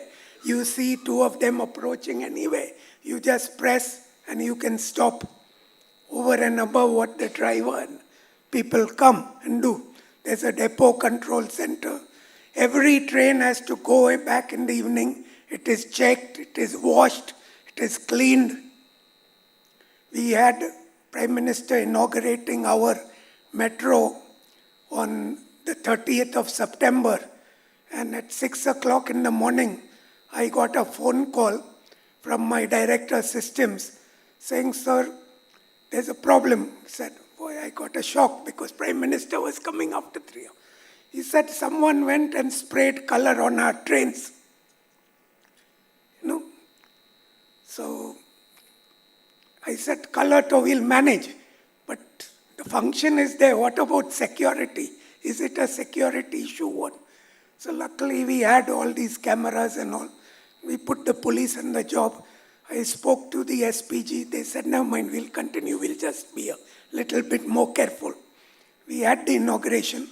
Within 24 hours, 4 Italians were caught. 4 Italians who had done that spray painting. And it has nothing to do with the country. There is one organization called Rail Toads. And they go everywhere and spray everywhere in the world. All this thing. So you have all types of organizations. You can have IEI and you can have this also. Yeah, always. They also might be having some office bearers. I don't know. So what they call it.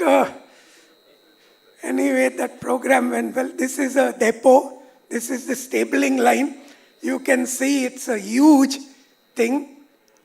Water tanks and inspection base. This is another view of that. From there it moves on to the main line and station. There is a test track. Then there's solar at the top to run. These are where the trains are. Those chaps came and, beautifully painted. It's not just, spoiling something. They wrote their organization's name. Perfectly drew some symbol with, they have spray paint slat. And they do it so fast. And our camera showed that they moved out in 15 minutes. Now I'll go to the viaduct. This is the civil portion where you have piles, pile cap, pier cap, and then the viaduct superstructure. This is another portion of the viaduct.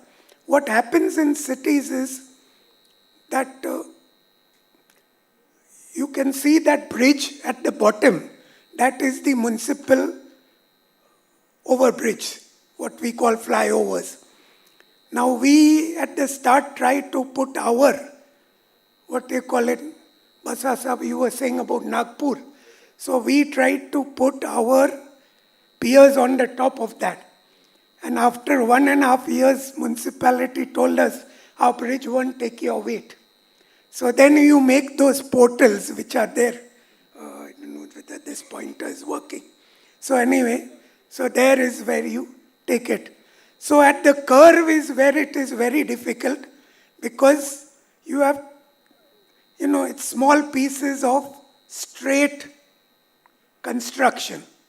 So the curves in any metro are extremely difficult. And there's the limitation. This is our viaduct at RTO junction. This is the main Ahmedabad-Delhi line. You can see huge width. This is where the bullet train will also come. And on that you can see this bridge that we assemble off the bridge and then we push that onto this by taking a block because you cannot stop the railway lines. There's a train every 10 minutes in this Ahmedabad-Delhi line. So you take a block of 5 hours and you push this whole bridge on the top. So very dependent. This is at Motera Stadium. In the background you can see the world's largest cricket stadium, the Narendra Modi Stadium. That is there in the background. What we try to do is, now from here we'll put in escalators which will go straight to the stadium so that, otherwise 90,000 people means at least 45,000 vehicles at every match, IPL, this, that. So all that is saved by moving here. We have one of the IPL teams, so we host at least 15 matches in a year there, then test matches, other countries. This is another station at APMC, that is Agricultural Produce Market Committee. This Jivraj station, these are the easier ones, but this Basa Sahab is above the railway line. Below, you can see on bottom, slightly left of us, there is another rail. So Ahmedabad, Botad, 8.5 kilometers we have done this on the top of railways with trains running. Here is another view of a similar station. You can see our train and on the left is Ahmedabad-Botad railway line. These are the difficult portions because on both sides there are societies. People are staying there. Your cranes are moving, railways cranes are moving. You have to do work above that. You have to ensure no accident. And people don't allow you to work in night because of noise. They can't sleep. And during daytime, trucks are not allowed in cities because of traffic. So some work you do in the night, some in the morning, but you have to manage. This is the interchange station as we just have outside our hotel. Alandur is one station here in Chennai, where you can see one line north-south, the other east-west. And you can see how close the buildings are. So it is extremely difficult to work. This is another view of the Narendra Modi Stadium. Then there are many places like Vasawa Sahib is the owner of that road below. It's the national highway underpass, and we have to do this crossing without any diversion. So we used a cantilever construction where we added on in the cantilever 1.5 meters over time. This is Commerce 6 stations. This is the Doordarshan Kendra. You can see on the left is entry exit. And outside all these, we have tried to do paintings of iconic portions of Ahmedabad. So what you see there is a 100-year-old Ellis Bridge, which is now called Vivekanand Bridge, which is now pedestrian only. And on both sides, additional bridges have been constructed where you see the bridge. Then you see kite flying and all that. So we have done that to keep the feel of the city.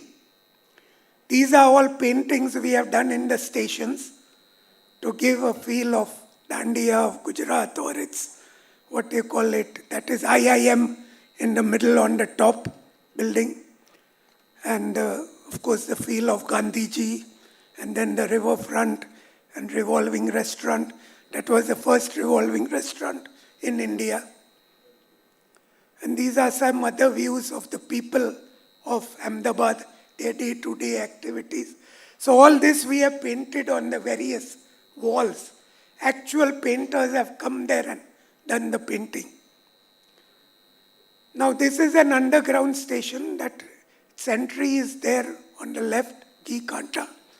Prime Minister, when he came to Gandhinagar, he inaugurated the Vande Bharat, sat in that train, came to Ahmedabad in half an hour, walked across for 2 minutes, went into the metro station, went along it 20 minutes, and within 2 minutes was the place where he addressed a crowd of 1 lakh.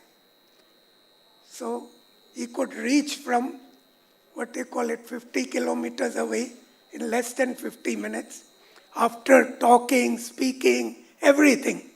And he mentioned that in his speech, that multimodal integration between railways, between metros, this is all essential.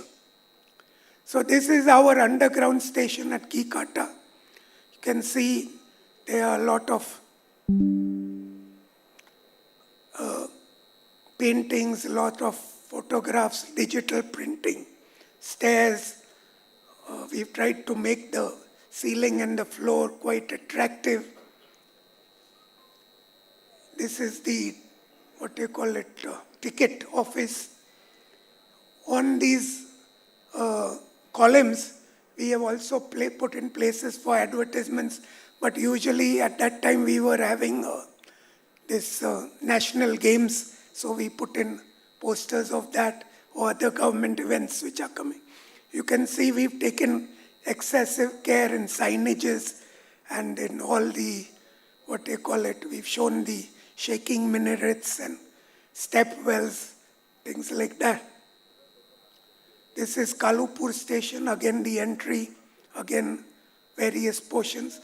This is what is called concourse level. So from ground, which is left top, you go to the concourse level, which is right top, and then you go down to the platform level, which is bottom left. And on the right in the small box, this was a place where we've constructed this.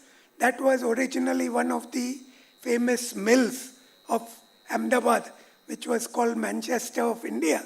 And now they've all closed down. So to keep some remembrance of that, we've put that. Now what are the construction challenges?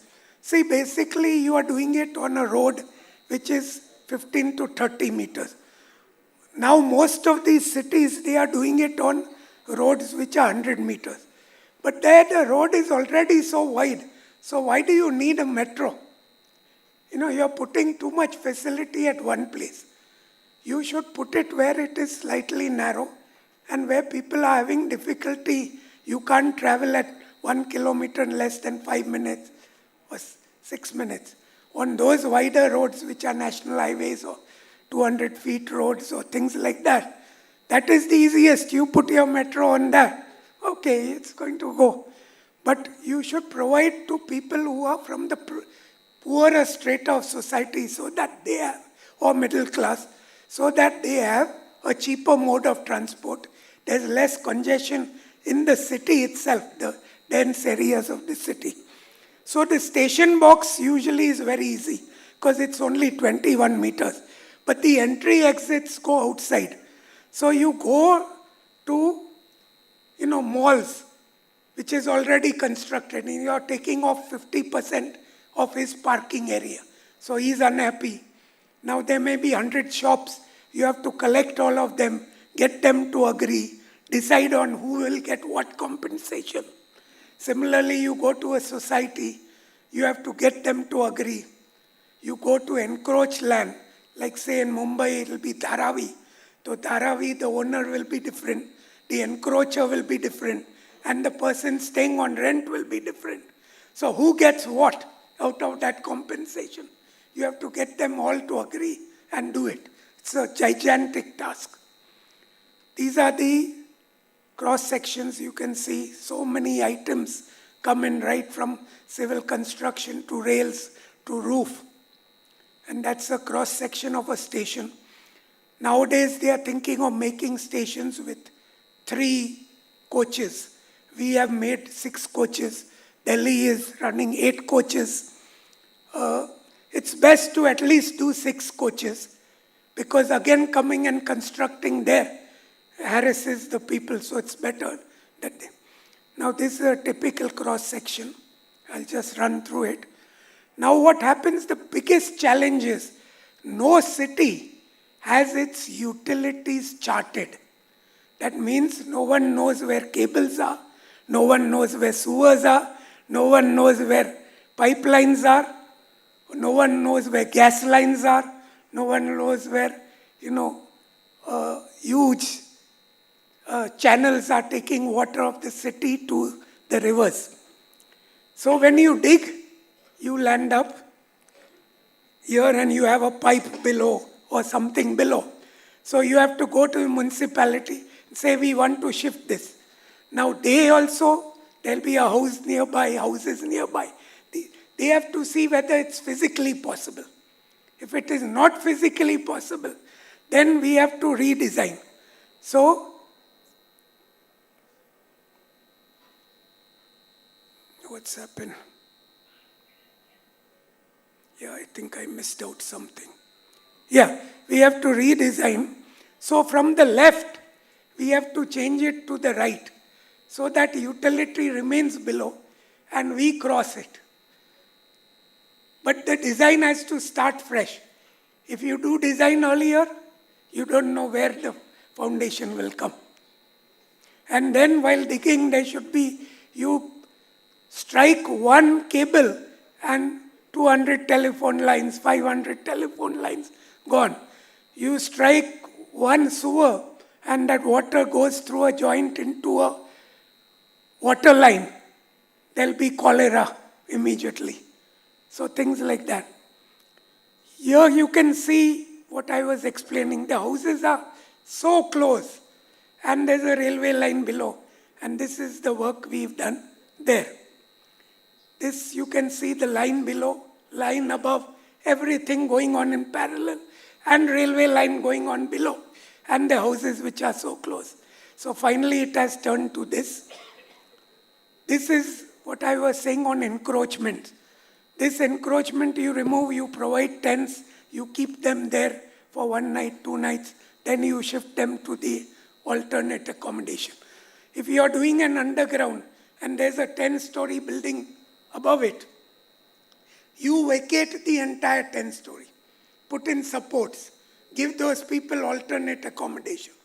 You shift all their luggage to the alternate accommodation. You bring it back on completion, and then you move. So in this, as I said, we assemble this, and then you push it over the Ahmedabad railway line, as you can see. And then once that is pushed, then in red we are showing that station can only be constructed first after assembling the bridge, second after pushing it on the main line, then only you can start the foundations of the station. So this is that station, Sabarmati, where the bullet train is also coming. It will be also there. This is what I was saying, Secretary R&B, Basawa Sub, this is his highway. This we did in segmental construction. You can see traffic on below, but we are just adding on 1.5 meters over time. And this is what we completed with no disturbance to traffic. This is another key thing, Sabarmati Bridge. This is the Sabarmati riverfront, which our Prime Minister, CM, envisaged and did a grand job. And this water is not of the Sabarmati, but it is of Narmada. And all the year round we put water inside. And now we have reduced giving water there, but all the sewage treatment is cleaned and put into this. So this you can see December, June, January, and this is completed in June of 21. 1.5 years. This along with its track, third rail, system cable, everything completed. This is another nice view of 2 trains crossing on this Sabarmati riverfront. All this material, all this work we did during COVID period, when there was containment areas, lockdowns. The moment trains started, labor went away. In Gujarat, there is no labor. Out of 1,000 labor, 950 are always from Uttar Pradesh, Bengal. Some are specialized, who you'll only get in Bengal and all. That is for tunneling. They went away, and then monsoon came by then. All this material which had to come from abroad, because of the pent-up demand abroad, they wouldn't supply in time, and then you have to ship it here. So there's a huge line for containers, ships. So getting all that itself is a challenge. Now, fortunately, Prime Minister has insisted on Make in India. So at least for rolling stock and all these things, 50% has to be made in India. The company may be of abroad, but they took tender. They have to assure us that within 6 months they will open the factory in India. Then there's a huge portion of system components. You need permanent supply, so you need RSS, you need power supply room, track level, ASS. Valleys means down below on the bottom right. The moment the train crosses, the OCC gets a signal. So you can see where the train is moving. Then comes platform screen doors. Underground, we put in full screen doors. Outside in the elevated, we put half height. Now these have to be so perfect that the train, if it stops more than 1 inch away from its right place, the outside door won't open. And so the inside also won't open. It has to stop within 1 inch. Every train has to run 500 hours before putting into commercial operation. And all these are tested at that time. Then there are lifts, as I said, we have put in all these paintings, lifts, steps. So our project of 32 stations has 130 lifts, 161 escalators. Then there are these automatic fare component systems. There is a travel card. I've just come today also. I traveled the metro here to see their systems, purchased the card, kept it as a souvenir. Usually you give this card, 50 rupees is the card cost, and then you can keep on topping up. Within the next 3 months, we will have our card which can be used on Gujarat State Transport, on BRTS, Bus Rapid Transport, on Municipal Transport, and us all together. And probably in a year, it can be used anywhere in India, on any metro. Probably. So these are then the signal post, signaling. Please tell me when I'm getting late, because the next meeting isn't there. So these are the blowers, fans. The underground is most difficult because It has to be air conditioned. We have to shift from one place to the other. As I said, multimodal integration with other modes is most important. If you go to China, you go to airport, there'll be a station beside it, there'll be bus stand, everything at one location. Here are the different locations, so now we are joining it with metros. So you can see railway line we've connected at Gandhigram, Kalupur, Sabarmati, AEC. 10 out of the 33 metro stations have been linked with bus rapid and municipal transport. Metro is connected with state transport at 3 stations, APMC, Paldi and Ranip. It has been connected with the bullet train. The bullet train is still under construction, but we have connected in the sense that we have completed our tunnel to the bullet train and left it, cordoned off that area and left it. The moment the bullet train station is constructed, they just have to walk across. So these are examples. That's the metro. You come down by the lift or you walk by skywalk on the right, Ranip station. So there's the metro station and there's the BRTS station. Similarly for others. We also have tried to work with Auda municipality for road crossings. So you can see a circular foot-over bridge, wherein if a person wants to go to the mall on the left side, he goes on the right, left, or anything. So you just walk across, you're not walking at ground level. Benefits, less travel time, increase in productivity. You can work or be on the phone while sitting in a metro, reduce traffic congestion.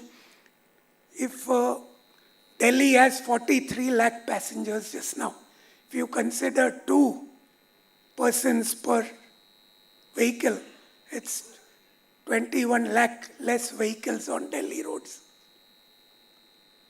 So naturally, air pollution, carbon emission. And then you can generate revenue through carbon credits. You can sell carbon credits. Here the Honorable Prime Minister came to inaugurate. He flagged this off. And then in the metro while traveling, he interacted with students. Tanmay, how does it start? How does that video start? You can manage it from there. Just have a 2-minute video.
Security is a very big part. These are the station controllers.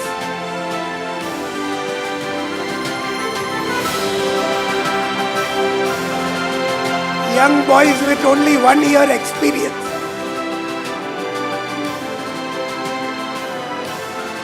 And we have driverless trains. So at present we are running with driver, but it is Goa 4 that is driverless.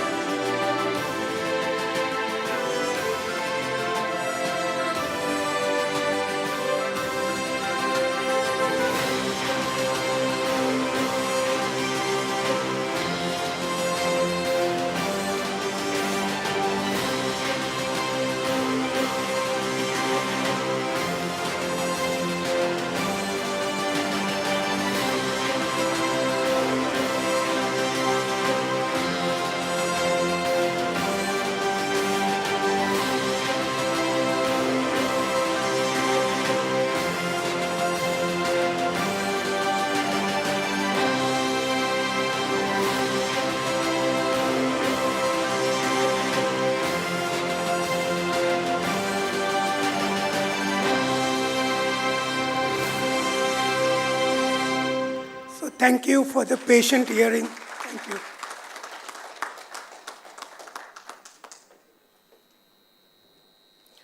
It has both been a pleasure and an honor to hear from you, sir, on such an enthralling topic, providing all of us with a vivid insight. May I now request President IAI to present a shawl and a flower bouquet to Mr. S.S. Rathore, past President IAI and Chair WFO CIC.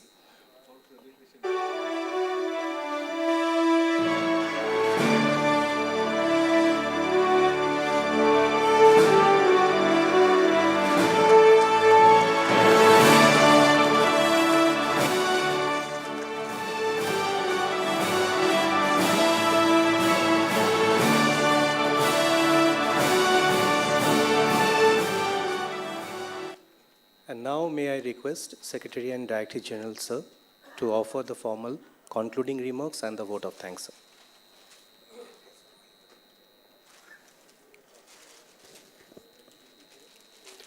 I am indeed honored and delighted to deliver the concluding remarks as well as propose the formal vote of thanks for this WFO CIC session, which also included a keynote address on Sustainable Development Goal 9, that is Industry, Innovation and Infrastructure, pertaining to Ahmedabad Metro Rail Project, organized here today at the Hotel Lee Royal Meridian, Chennai, concurrently with the 37th Indian Engineering Congress. It may kindly be recalled that the Institution of Engineers is a founder member, as also a national member of the World Federation of Engineering Organizations. Also, the institution hosts the Standing Committee on Information and Communication, CIC, of the WFO, presently chaired by Mr. S.S. Rathore, our past President IAI. As a Standing Technical Committee of WFO is dedicated to the field of information and communication, WFO CIC has the responsibility to push forward ICT for development as its guiding line. With this mandate, the WFO CIC has actively invested itself in organizing thematic technical activities, promulgating information and communicational technology. Today's session on SDG 9 is therefore one such initiative of the WFO CIC. Furthermore, the presentation on WFO CIC activities offers you a collage of variety of relevant activities held by IAI under the auspices of WFO CIC under the stewardship of Chair WFO CIC, who is our past president. First and foremost, it's my bounden duty to convey my profound gratitude to Professor Dr. George Vieira, President WFO, who despite his busy schedule has been gracious enough to share with us a pre-recorded audio-visual message specifically for this session. I am happy and proud to note that hosting of the WFO CIC session concurrently with the 37th Indian Engineering Congress here at Chennai has been uploaded on WFO website, providing a global visibility to this event. We are grateful to the Federation for this generous gesture. I would also like to thank our President, Dr. Hemanto Thackeray, President-elect Mr. Chinmay Devnath, Mr. Ashok Kumar Basa, past President IAI and Executive Vice President WFO, Mr. Naveen Chandra Bivasoya, past President IAI and Member Executive Council WFO, Mr. S.S. Rathore, past President IAI and Chairman WFO CIC, who have been instrumental towards conceptualizing and finalizing this session along the sidelines of the 37th Indian Engineering Congress. I would also like to thank other past presidents, vice presidents, council and corporate members of IAI, delegates and other dignitaries who have traveled from far-flung places and have joined us today for this session. Last but not the least, I would like to sincerely acknowledge the untiring effort and excellent professional commitment of the organizing committee of the 37th Indian Engineering Congress and many others who have silently worked behind the scene to ensure the successful conduct of this session. Thank you all. Thank you once again.